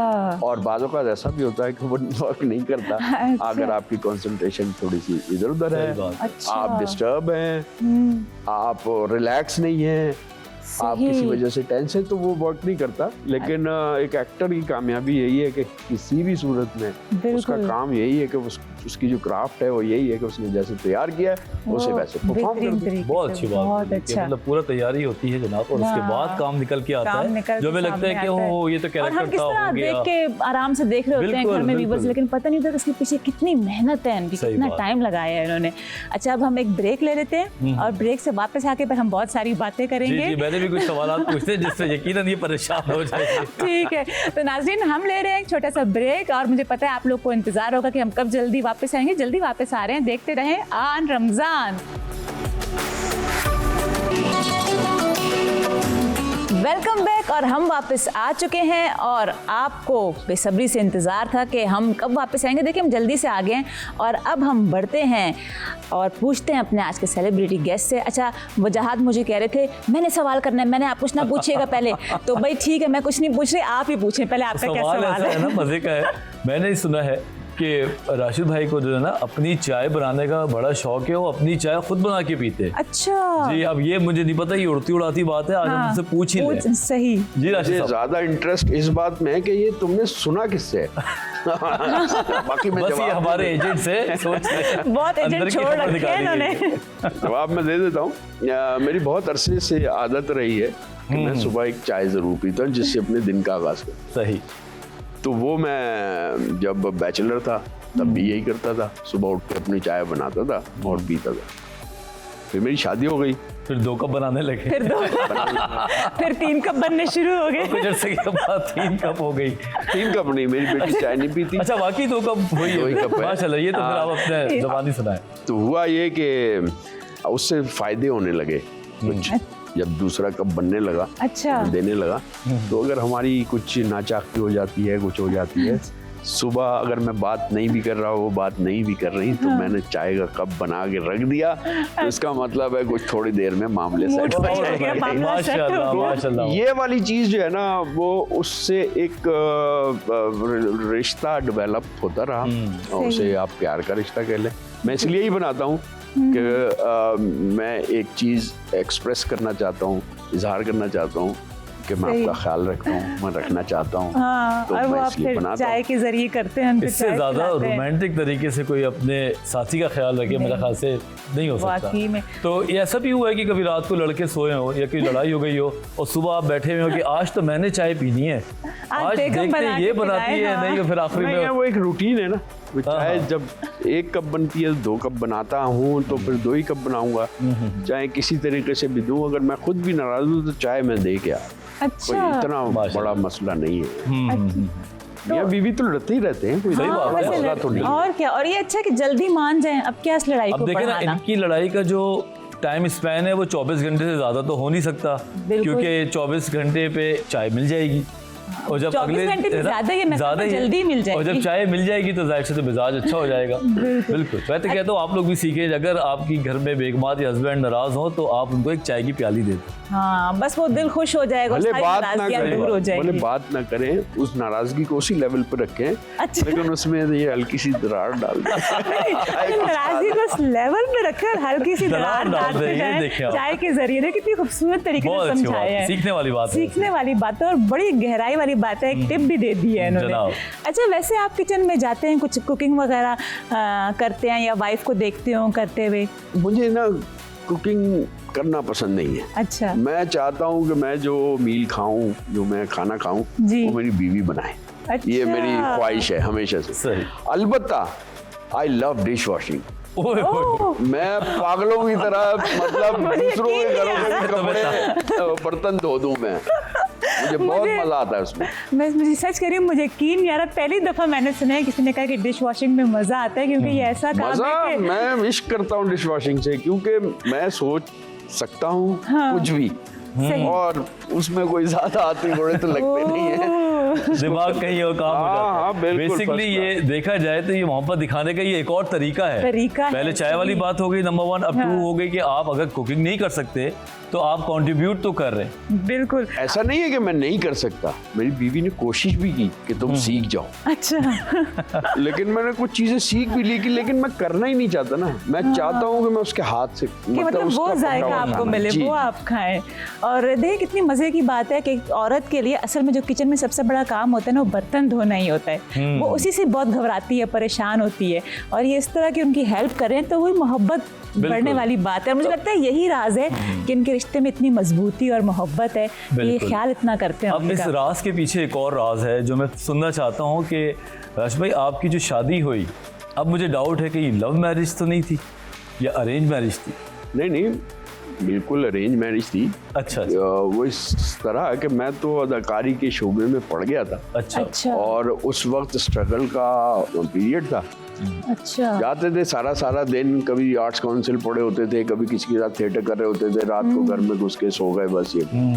तो एक वक्त पे मुझे महसूस ये हुआ अपने तौर पे, खुद ही जहन में आया कि मैं मैच्योर एक्टिंग नहीं कर पाऊंगा जब तक मैं पूरी ज़िंदगी को उसके लवाजमात के साथ एक्सपीरियंस नहीं करूं। मिसाल के तौर पे मैं अगर बैचलर रहूंगा बहुत सारे रिश्तों से नावाकिफ रहूंगा। मैं औलाद से जो रिश्ता होता है वो अंदर से होता है, वो मैं नहीं कर पाऊंगा। बिल्कुल। बीवी से भी एक रिलेशन होता है, वो मैं एक्सपीरियंस करूंगा, तभी मैं उससे मुताल्लिक आगे चीजें। और जब बढ़ेगी आगे जी तभी तो आदमी मैच्योर होगा और मैच्योर फैसले कर सकेगा। बिल्कुल। तो मैंने अपनी माँ को कहा जाके भाई मेरी शादी कर दो, अब मैं बड़ा हो गया। अच्छा, बड़ा हो गया। माँ मेरी जो थी वो डाउटफुल थी, ये बंदा ठीक नहीं है, मतलब उसे पता था ये आवारागर्दी करता रहता। उसने कहा भाई मैं तुझे एक तस्वीर दे रही हूँ, ये तस्वीर है, अच्छा, इसके पीछे नंबर लिखा है, इसको फोन करो, इससे जाके मिल लो, ये तुमसे शादी पे राजी हो जाए तो फिर शादी कर ले। अच्छा, आपकी वालिदा ने आपको ही डायरेक्ट करके भाई खुद ही बात कर लो और पहले देख लो। वो कहती मेरी बात खराब हो जाएगी अगर मैं, इन्होंने बेसिकली जिम्मेदारी इनको दे दी ना, उनको भरोसा नहीं होगा, तो उन्होंने बोला कि भाई ये तुम खुद ही जाके संभालो। मेरी एक रिक्वायरमेंट थी शादी के लिए, तो मैं बहुत ज़्यादा तालीम याफ्ता नहीं हूँ, मतलब ग्रेजुएशन ही कर सका, तो एक सतही सी तालीम है। तो मैं चाहता ये था कि मेरी बीवी ज़्यादा पढ़ी लिखी। अच्छा। तो मेरी एक ही रिक्वायरमेंट मैंने माँ को बताई थी कि यार पढ़ी लिखी होनी चाहिए, मज़ा, मतलब मैं उसके साथ शादी करूँगा। तो उसने मुझे जो लड़की की तस्वीर दी थी वो मास्टर्स थी और उस वक्त टीचिंग भी करती थी। बाद में उसने फिर PhD भी किया और अभी वो कराची यूनिवर्सिटी में प्रोफेसर भी है। माशाल्लाह। तो उस वक्त मैं जाके मिला उसमें और वो आई, तो मैंने कहा भाई मैं आपसे शादी के लिए आया हूँ, तो आए बैठे बात करें। आपने ऐसे बोल दिया सीधे सीधे मैं शादी के लिए आया। हाँ, तो वो ये अनएक्सपेक्टेड था ना उनके लिए भी, तो वो उनको भी जरा अच्छा लगा, थोड़ी शर्माई पे बैठ गई। फिर हमारी बातचीत हुई, फिर मैंने उनकी वालिदा से कहा देखें मुझे एक डेट तो कम से कम मेरी बनती है, मैं एक महीने बाहर लेके जाना चाहता हूँ, इजाजत दें। वाह जी वाह। ये देखें बहादुरी भाई, एक डेट तो बनती है। ये इतनी अंदर की बातें आज हमें पता चल रही है। तो उन्होंने इजाजत दी और ये सिर्फ एक आर्टिस्ट ही कर सकता है। सही बात है, जबरदस्त बात। तो फिर हम चले गए।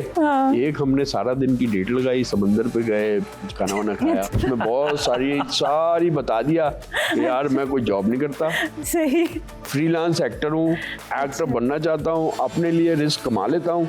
अच्छा। अगर अब तुम साथ होगी तो तुम्हारे लिए भी कमा लेता हूँ। तुमसे शादी का वो ये तुमसे शादी इसलिए करना चाहता हूँ कि तुम तालीम याफ्ता हो, जॉब भी करती हो, मिलके कर लेंगे। अभी मैं फ्रीलांसर हूँ, मैं शायद बाद में पैसे कमा लूँ। बहरहाल पटा लिया आपने उनको। फिर अच्छा, इसमें ये बताएं इस पटाने में एक्टिंग कितनी काम आई या सारा रियल? नहीं, मैं ऑफ कैमरा, भाभी ये प्रोग्राम देखेंगी, सोच के बताइएगा। ऑफ कैमरा, ऑफ स्टेज तो एक्टिंग करता ही नहीं, क्योंकि बाज़ औक़ात बिल्कुल सीधी बातें आपके लिए बहुत फायदेमंद होती हैं। आप अगर सच्चे हैं ना तो सच्चाई से बात कर दें, या तो अगर उसके अगेंस्ट आपको कुछ तकलीफ दे मराइल से गुजरना पड़ेगा एक तो, या फिर आपका काम हो जाएगा। तो अमूमन मैंने देखा है मोस्ट ऑफ द टाइम मेरा काम हो जाता है। अच्छा, फिर वो भाभी मान गई ना जब? हाँ, मान गई, मतलब वो भी इस तरह अगर कोई बात करे, और जाहिर है उन्होंने भी फिर मुझे अपने बारे में बताया और हम दोनों ने तय किया कि अब हम अगले 1.5 हफ्ते में हम शादी कर लें। अच्छा। और हम किस दिन करेंगे हमने डेट भी डिसाइड कर ली। फिर माँ को बताया बाकी आप काम कर दें, हमने डेट वेट डिसाइड। इतनी जल्दी 1.5 हफ्ते में शादी भी कर? सारा काम जो है खुद से, सेल्फ मेड आदमी देखा, मिसाल के तौर ये होती है मिसाल। तो फिर अरेंज मैरिज को आपने कन्वर्ट कर लिया अरेंज Love मैरिज जाहिर है फिर सबको शामिल कर लिया। सही बात। उनके घर भी हमारी फैमिली भी, अम्मी ने शादी कर दी, पैसे वैसे थे नहीं, वो मैंने दोस्तों से उधार ले लिए, वो वलीमे के लिए पैसे मुझे दे दिए, आप वलीमा कर दें, उन कुछ उन्होंने डाले तो हो गया। अच्छा, माशाल्लाह। और फिर हमने जिंदगी शुरू कर दी। अच्छा, और अगर आप सच्चाई से रहें तो वो कामयाब हो ही जाती है। जी ये बड़ी अच्छी मिसाल है, और ये बात सुनने में शायद प्रैक्टिकली नहीं लगती, लेकिन बात राशिद भाई सही है कि सच से अगर आप कुछ स्टार्ट करते हैं तो मुश्किलें आसान होती हैं और अल्लाह ताला भी मदद कर रहा होता है। अब मैंने देखा है कि अगर आप पॉजिटिव सोचते हैं ना, जी जी तो आपके जो जिन लोगों से आपका इंटरेक्शन होता है जी, वो भी आपको पॉजिटिव मिलते हैं। सही। मैं जिंदगी में मुझे नेगेटिव लोग नहीं मिले, जो भी लोग मिले मददगार मिले, जिन्होंने मुझे सपोर्ट किया, वाह। चाहे वो दोस्त हों, चाहे मेरे प्रोड्यूसर्स हों, चाहे बेइंतहा लोगों से मेरी दोस्ती है। सही। मैं दोस्त समझता हूँ, उनके लिए कभी किसी के बारे में नेगेटिव नहीं सोचता, मुझे कभी भी कोई मेरे बारे में भी नेगेटिव नहीं सोचता। अच्छा। और मुझे कोई भी तकलीफ नहीं देता। मतलब कभी कोई ऐसा नहीं हुआ कोई फैन हो या कोई भी जिसने आपके बारे में कोई बुराई की हो? मतलब आप तो खुद जाहिर बात है अच्छा सोचते हैं उनके बारे में। है कुछ कमेंट्स की अलग मिसालें हैं भी, लेकिन मैं उसका जिक्र इसलिए नहीं करता और मैं उसे याद भी नहीं रखता अच्छा, क्योंकि मैं नेगेटिव तो सोचता नहीं ना। सही देखिए, ये भी एक बात बात ही खत्म बता दी ना। कि ये चीज अपने बैग में रखनी ही नहीं है, ना होगी ना एक तकलीफ छोटा सा वाकया होता, मैं नाम वाम नहीं दूंगा किसी का भी। एक छोटा सा वाकया हुआ था कि जब मैं काफी दिन हो गए, 10-15 साल हो गए मुझे एक्टिंग करते हुए। अच्छा। तो एक सेट पे हम थे, तो अब सुबह से ले जाते हैं, 12-14 सीन करने होते हैं, हम बैठे हुए, इमोशनल सा सीन था। अच्छा, एक नई एक्ट्रेस बिल्कुल फ्रेश वो थी मौजूद। सही। अब वो बालों में और मेकअप में और वो काफी बिजी रही। जब हम सीन करने आए, अब मैं उस रोने वाली उसमें हूँ, इंटेंस सीन है। और वो मैं मतलब उनसे नहीं हुआ, उन्हें डायलॉग याद नहीं थे, और ये तो मैंने उन्हें तो नहीं, लेकिन जो लेके आए थे एडी, मैंने उसे डांटा, भैया किसको लेके आए हो यार कामों का। बात यही खत्म हो गई, कुछ नहीं हुआ। बाद में एक खातून कोई 20 साल के बाद, जैसे अगर मुझे 7 साल हुए, 20 साल के बाद, अच्छा, उन्होंने किसी इंटरव्यू में कहा जी मुझे उन्होंने जो है ना ज्यादा चीजें लगा के गालियां दी, उन्होंने बुरा भला कहा था उस जमाने में। मतलब इतने टाइम बाद एक रिवेंज निकाला, समझे? नहीं, अब ये अगर मैं याद रखूं, अभी मैं उनका नाम लूं, तो ये नेगेटिव बात हो। मेरे लिए इम्पोर्टेंट नहीं थी कि मैंने इसे नेगेटिविटी में नहीं लिया था। मैंने उन्हें कहा था कि अगर मैं ये आपको कह रहा हूँ तो इसका मतलब है कि आप पॉजिटिव की तरफ जाएं, आप इसको याद करें। वही बात की सीखें, इम्प्रूव करें। नए नौजवान आर्टिस्ट को अगर वो सेट पे हैं तो उन्हें यही करना चाहिए। मेजर काम हमारा है ये एक्टिंग, उसमें सबसे पहले स्क्रिप्ट लेना चाहिए, और स्क्रिप्ट के अलावा तो कोई बात ही नहीं। जितनी मेकअप रिक्वायरमेंट होगी वो डायरेक्टर आपसे खुद करवा लेगा, वो करवाएगा आपका। आपको इसके बारे में सोचने की जरूरत नहीं है। आप इतना स्क्रिप्ट याद करें, उसके बारे में सोचें जो आप कैरेक्टर करते हैं। देखिए ना, मैंने इंट्रो में यही बात कही थी, ये मैंने फील की थी राशिद साहब के बारे में कि एक्टिंग इनके लिए पहली चीज है। बाल कैसे है, दाढ़ी कैसी है, मूछें कैसी है, ये बाद में आती है। ये उसकी निखार तो बना सकते हैं, लेकिन आपकी एक्टिंग को ऊपर नहीं लेके।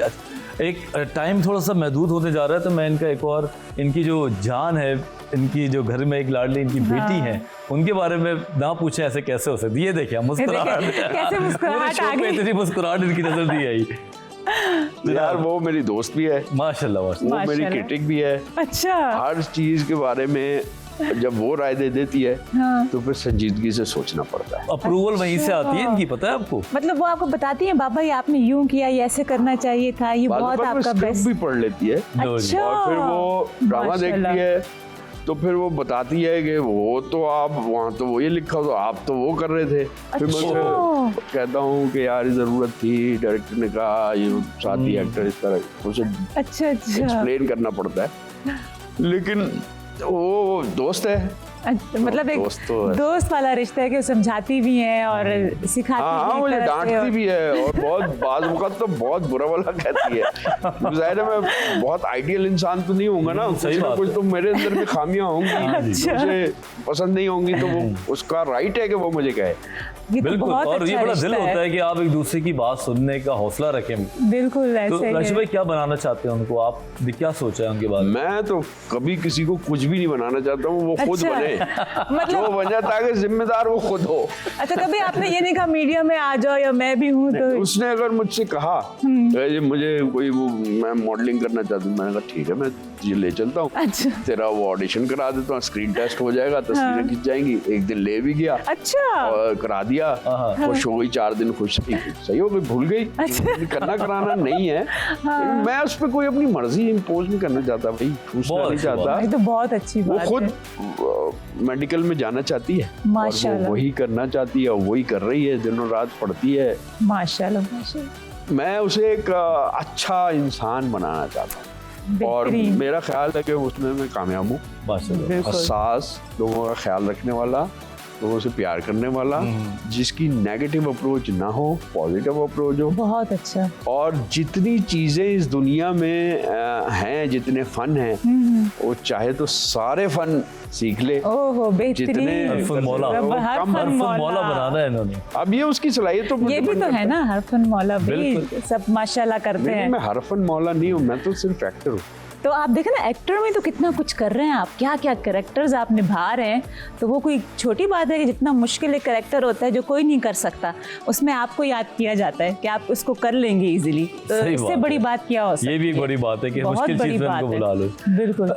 अच्छा यश भाई, टाइम बहुत तेज़ी से जा रहा है, आप कोई मैसेज देना चाहें हमारे नाजरीन को, आन टीवी के जो यार हमारे नाज़रीन- मैसेज तो नहीं है सच, लेकिन मैं कुछ सोचता हूँ current situation, politically, socially, morally, जो इस मुल्क की, मुल्क के नौजवानों की जो हालत है, उस पर मैं सोचता हूँ यार हमारे अंदर क्यों नहीं वो ख्वाहिश जागती कि हम कुछ ऐसा करें जो लोगों के लिए मिसाल बन जाए।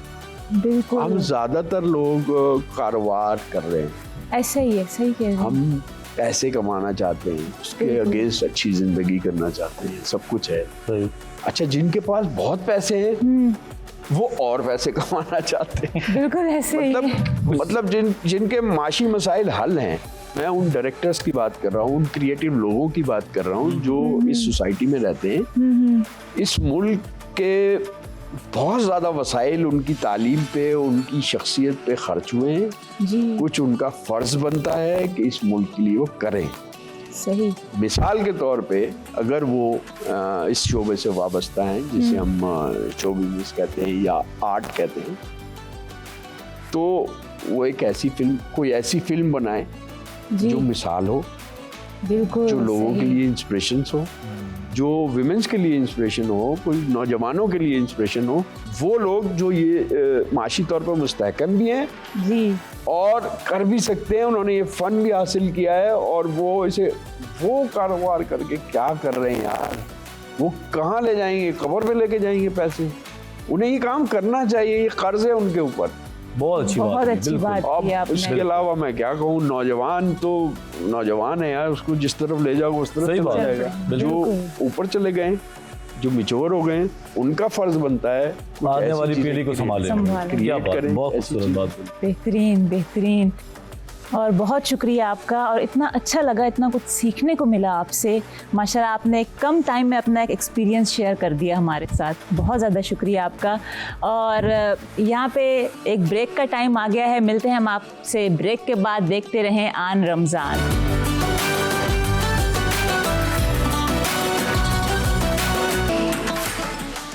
वेलकम बैक नाजरीन, और आप देख रहे हैं आन रमज़ान। नाजरीन, सबसे पहले तो मैं अल्लाह का शुक्र अदा करना चाहूँगी कि हमें एक बार फिर माह रमज़ान का ये खूबसूरत सा महीना अता किया रब ने। और इसके साथ मैं ये भी अल्लाह का शुक्र अदा करूँगी कि अशर रहमत जो गुज़रा है, तो उसके बाद हमें अशर मग़फ़िरत भी मिला है। अशर मग़फ़िरत में हमें क्या क्या दुआएं मांगनी चाहिए, और हमें किन वज़ाइफ़, कौन से वज़ाइफ़ और कौन से अमाल हमें करने चाहिए, इस तरह के बहुत सारे हमारे सवालात हैं, और इन पे आज हम बात करेंगे। और हमारे साथ अशर मग़फ़िरत पे गुफ्तगू करने के लिए जिन्हें हमने ज़हमत दी और वो यहाँ पे मौजूद हैं, वो हैं मारूफ़ मज़हबी स्कॉलर मुफ्ती उल्लामा आसिम सिद्दीकी साहब, जो आज इस पे गुफ्तगू करेंगे, रोशनी डालेंगे।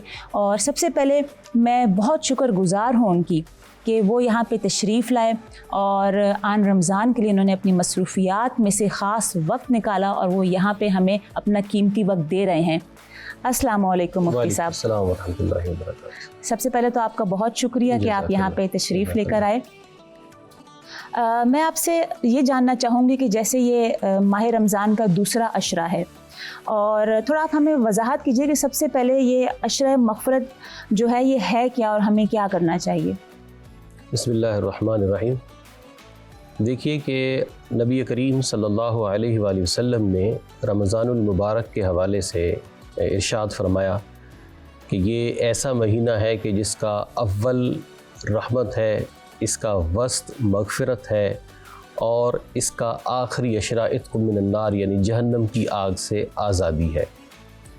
तो अब देखिए कि पहला अशरा हम गुजारते हैं, फिर दूसरा अशरा आता है, तो ये मग़फ़िरत का अशरा है कि जिसमें अल्लाह रब्बुल इज़्ज़त अपने बंदों की बेहिसाब मग़फ़िरत फरमाता है।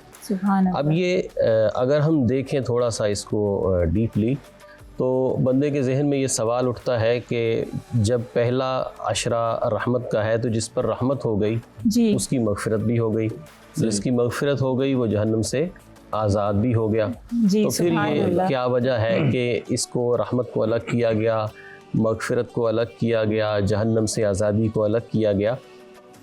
तो उसकी आप छोटी सी मिसाल यूँ समझिए कि ये अल्लाह तबारक व तआला की इनायत के मुख्तलिफ़ फ्लेवर्स हैं।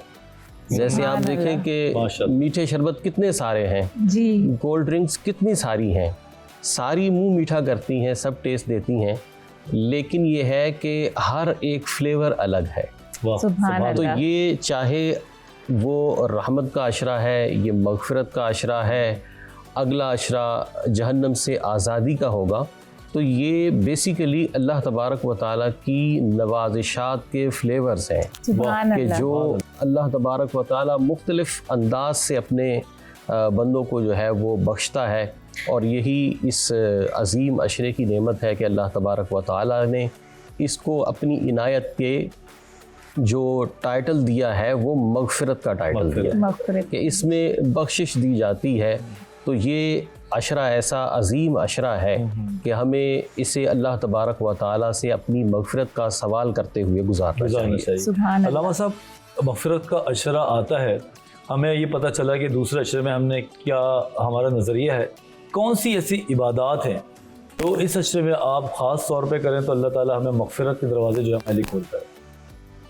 देखिए कि इस माह मुबारक के इस दूसरे अशरे का जो उन्वान है वो मग़फ़िरत है। ठीक, तो ज़ाहिर है कि जिस तरह हम पहले अशरे में अल्लाह तबारक व तआला से उसकी रहमत का सवाल करते हैं, तो इस अशरे में हम अल्लाह तबारक व तआला से अपनी मग़फ़िरत तलब करते हैं कि कसरत से इस्तिग़फ़ार करना, ये हमें वैसे भी अपनी ज़िंदगी के अंदर मामूल रखना चाहिए कि हम अल्लाह तबारक व तआला से अपनी मग़फ़िरत के तलबगार रहें। बेशक। लेकिन इस दूसरे अशरे में ख़ास तौर पर हमें ये एहतिमाम करना चाहिए कि हम अल्लाह तबारक व तआला के हुज़ूर तौबा व इस्तिग़फ़ार करें, क्योंकि इंसान भूल चूक और ख़ता का पुतला है, कदम कदम पे ख़ताएँ करता है। हमें इदराक भी नहीं होता कि हम कौन सी गलती और कौन सा गुनाह कर जाते हैं, किन अल्फाज से हमारे दूसरे मुसलमान भाइयों के दिल शिकस्ता हो जाते हैं,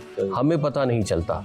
तो हम कदम कदम पर अल्लाह तबारक व तआला से इस महीने में या इस अशरे में मग़फ़िरत का सवाल करें कि अल्लाह तबारक व तआला हमें बख्श दे। इसमें ज़रूरी नहीं है कि हम उमूमी तौर पर कुछ दुआएं जो है वो अरबी की उनको ज़ुबानी याद करने की कोशिश करते हैं, दिमाग में ये भी अच्छी बात है, लेकिन ये है कि दुआ का जो असल यानी एसन है वो ये है कि बंदे के दिल से निकले कि अल्लाह तबारक व तआला से बख्शिश तलब करनी है, मग़फ़िरत तलब करनी है, कोई छोटी शय नहीं है। ये आर्जी ज़िंदगी है। इसके लिए हम ये कहते हैं कि जो रटा रटाया सिलेबस जिसने पढ़ा हो वो अमली ज़िंदगी में इतना कैपेबल नहीं होता। तो जब अल्लाह से हम बख्शिश तलब कर रहे हैं तो हम ऐसे अल्फाज कि जो हमने रट लिए हैं और उनका हमें तर्जुमा ही मालूम नहीं है, उससे बहुत बेहतर है कि हम वो अल्फाज जो हमारे जज्बात की अक्कासी करें, जो हमारे दिल की बातों की तर्जुमानी करें कि अल्लाह तबारक व तआला ही की तरफ से सारी ज़ुबानें इल्हामी हैं। बिल्कुल। तो अगर हम उर्दू में, पंजाबी में, सिंधी में, सराइकी में जो हमारी ज़ुबान है, जिससे हम ये समझते हैं कि मेरे दिल से फरियाद इन अल्फाज की अक्कासी में हो, तो हम उन अल्फाज के साथ अल्लाह तबारक व तआला के हुजूर अपनी मगफिरत का ज़बान की रुकावट नहीं है, दिल से निकलनी चाहिए। आप ये देखिए ना कि अगर हम कोई चीज़ मिसाल के तौर पे इंग्लिश में बोलना चाहते हैं तो हमारा बैकग्राउंड इंग्लिश नहीं है, सही, हम उसके अंदर वो स्पिरिट और वो रूह लेकर नहीं आ सकते। बिल्कुल जनाब। लेकिन अगर मैं अपना रोना अपनी जुबान में रोऊंगा तो वो मेरे दिल के गुबार को लेकर आएगा। क्या बात है। तो अल्लाह के हुजूर तो हमें अपने दिल की सारी दुनिया को खोल के रखना है, बावजूद इसके कि वो अलीम बिज़ात सुदूर है। तो अगर हम अपने जो ज़ुबान जिसमें हम चाहते हैं कि मैं डूब के अपनी मुनाजात पेश कर सकता हूँ, तो हमें उस ज़ुबान को सहारा बनाना चाहिए। लेने आए हैं, कोई मजाक थोड़ी है। बिल्कुल ऐसा, अल्लाह ताला से मग़फ़िरत लेनी है। अच्छा, मैं ये जानना चाहूँगी कि जिस तरह हम जो मुर्दा हैं उनके लिए तो मग़फ़िरत के लिए दुआ मांगते हैं हम लोग, तो क्या हम ये ज़िंदा जो हैं उनके लिए भी मतलब कर सकते हैं इस तरह दुआ? अब बिल्कुल देखिए, अगर हम जैसे मुर्दा की बात की है, तो अगर हम जब जनाजा पढ़ने के लिए जाते हैं जी, तो जनाजा सामने रखा हुआ है, हम दुआ क्या पढ़ते हैं? अल्लाहुम्मा ग़फ़िर ली हय्यिना व मय्यितिना। ठीक है। ऐ अल्लाह बख्श दे हमारे जिंदों को और मुर्दों को। सामने मुर्दा पड़ा हुआ है लेकिन हम पहले जिंदों के लिए बख्शिश की दुआ मांग रहे हैं। तो इसलिए ये उमूमी तौर पर यही है कि बख्शिश की, मग़फ़िरत की दुआ करने का जो रुझान है वो मुर्दों के लिए ही बिल्कुल हमने समझा हुआ है, तसव्वुर बना हुआ है।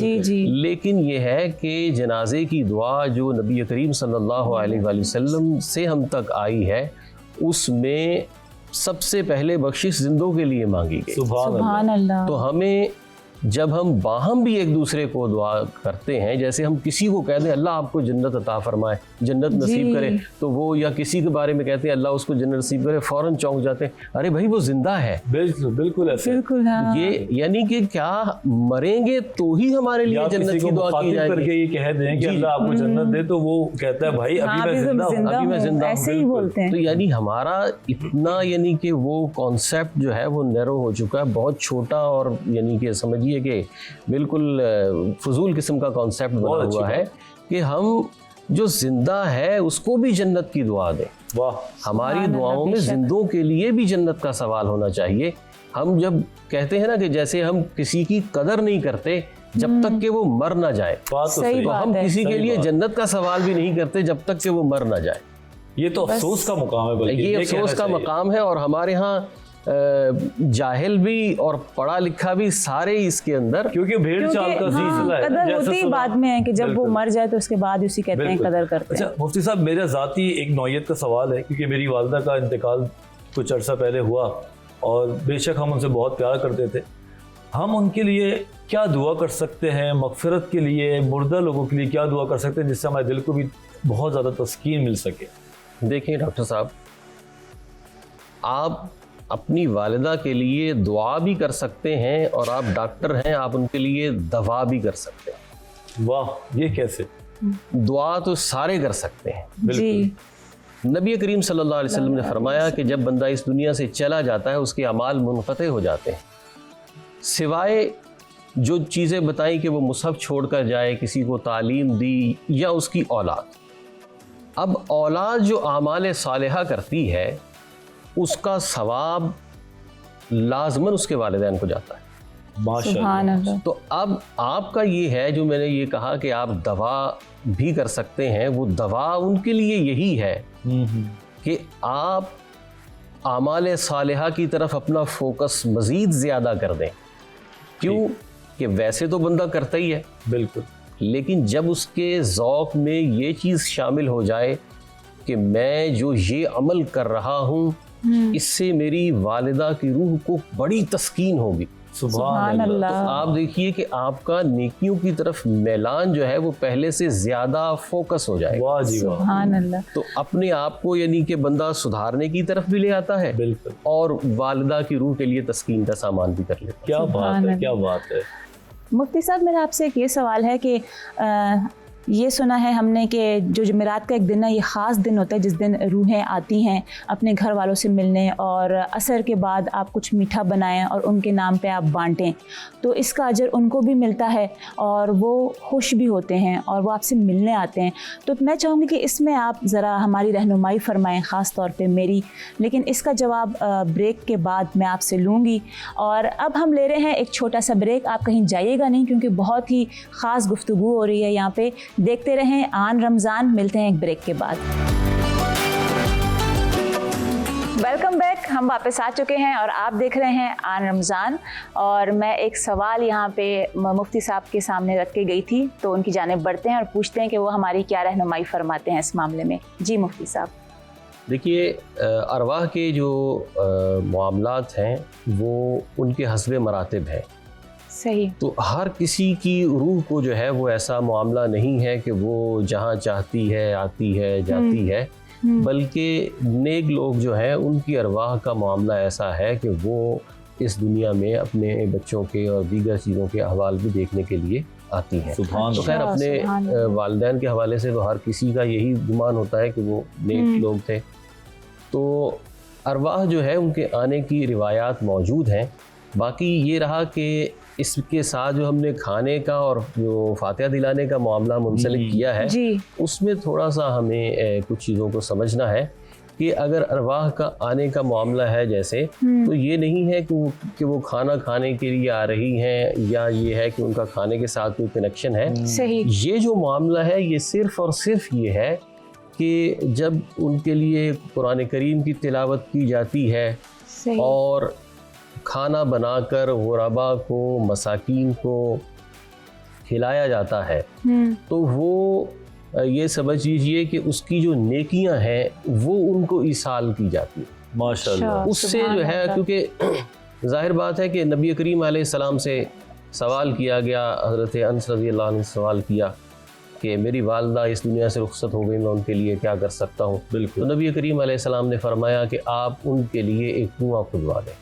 अच्छा। तो वो कुआं खुदवा दिया गया। नबी करीम अलैहिस्सलाम ने फरमाया कि ये उम्मे साद का कुआं है, तो उससे यानी लोग पानी पिएंगे और सवाब जो है वो हज़रत साद की वालिदा को जाएगा। मतलब ये तो सदका जारिया का एक, ये सदका जारिया। अच्छा जी। तो ये जिसके पास अब कुआं खुदवाने का सिस्टम नहीं है, तो वो अगर खाना बना के हस्बे तौफीक गरीबों को, मिस्कीनों को खिलाता है, तो वो उसकी नीयत के मुवाफिक अल्लाह ताला उसको अजर अता फरमाएगा, और उसके जो मरहूमीन हैं अल्लाह तबारक व तआला उनको इससे राहत अता फरमाएगा। सुभान अल्लाह। अच्छा अल्लामा साहब, एक और सवाल इसी से निकल रहा है मेरे दिमाग में कि अगर हम इतना ज़्यादा इस्तिताअत नहीं है कि हम बड़ा काम कर सकें, कुआं खुदवाना एक बड़ा ख़र्चा है, अगर आप छोटा काम करें तो क्या गुनाह भी सवाब का जो दर्जा है वो भी छोटा हो जाता है, या अल्लाह ताला सवाब उतना ही दे रहा होता है? देखें जी, नबी करीम सल्लल्लाहु अलैहि वसल्लम ने फरमाया, इन्नल्लाह ला यंज़ुरु इला अमालिकुम इन्नल्लाह यंज़ुरु इला क़ुलूबिकुम।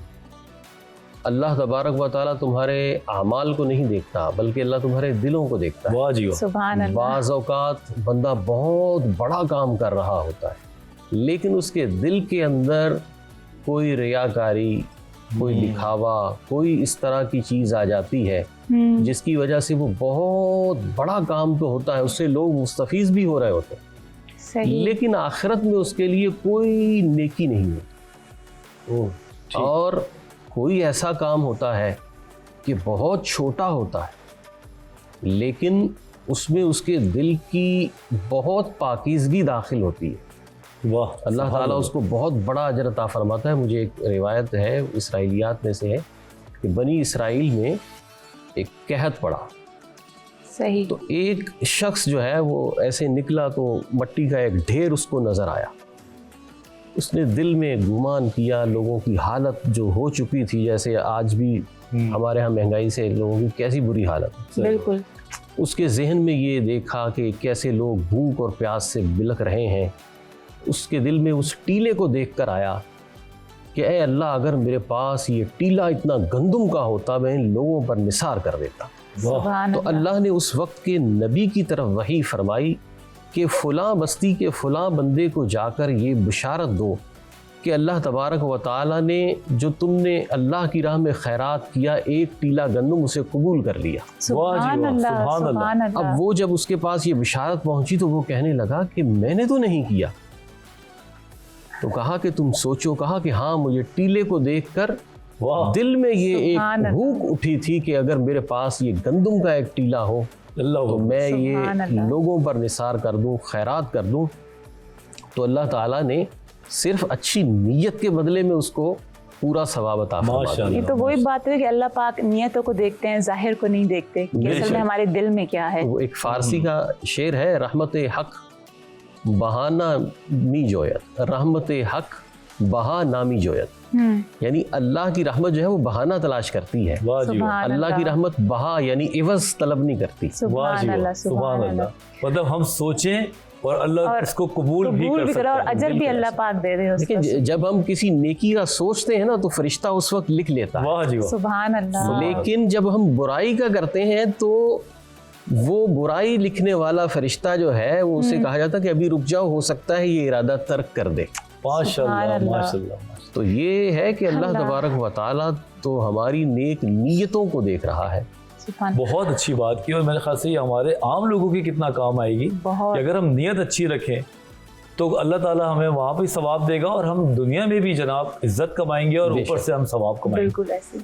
अच्छा, मेरा एक सवाल है कि अब जिस तरह एक कमज़ोर इंसान है और एक गुनाहगार है, तो वो क्या मतलब वो किस तरीके से अल्लाह के साथ अपने ताल्लुक़ को मजबूत करना चाहिए, और वो कौन से ज़राए हैं जिससे हम अपने ताल्लुक़ को अल्लाह के साथ मजबूत कर सकते हैं, और एक कमज़ोर एक गुनाहगार किस तरीके से कर सकते हैं ताल्लुक़ को मजबूत? देखिए, एक तो ये है सबसे पहली बात कि बंदा हम में से हर कोई कमज़ोर और गुनाहगार ही है। सही बात। हम अपनी अपनी कैपेसिटी में सारे ही अल्लाह के मुजरिम हैं। सही बात। हम अगर कहें कि भाई फ़लाँ शख्स तो बहुत पाकीज़ा फ़लाँ, तो वो होगा, लेकिन हमें अपने आप को जब कंसीडर करना है तो हर किसी को अल्लाह के हुजूर फ़कीर और कमज़ोर ही कंसीडर करना चाहिए। क्योंकि अल्लाह ने कुरान करीम में फरमा दिया कि अल्लाह गनी है, तुम फ़कीर हो।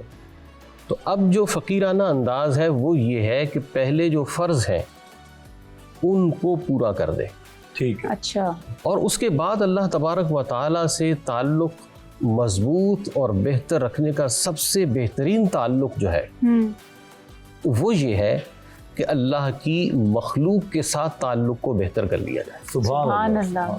कि हम फ़राइज़ पूरे करें और मखलूक के साथ जो हमारा ताल्लुक़ है उसको अगर हमने अच्छा कर लिया तो यकीन जानिए हम अल्लाह तबारक व तआला के कुर्ब की उन लज़्ज़तों और उन हलावतों से आशना हो जाएंगे कि जिनसे शायद हम अगर रात भर सजदा भी करते रहते और अल्लाह की मखलूक से अच्छा ताल्लुक़ न रखते तो हम उस हलावत को नहीं पा सकते।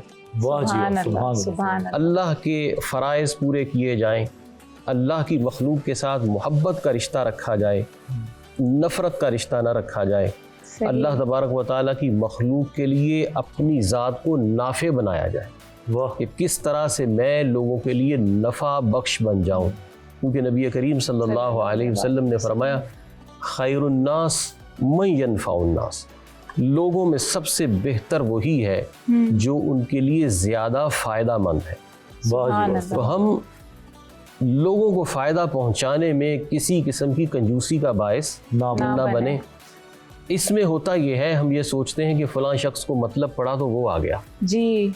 ये बहुत कॉमन सोच है कि लोग तो बस अब मतलब ही रह गए, या मतलब के वक्त आते हैं बात करते हैं। मतलब के अब मसला ये है कि 24 घंटे कोई आपकी दरगाह का एतकाफ करके नहीं बैठ सकता। बिल्कुल। और फिर देखिए, अगर कोई मतलब के लिए आपके पास आया, आपको तो चाहिए कि अल्लाह का शुक्र अदा करे।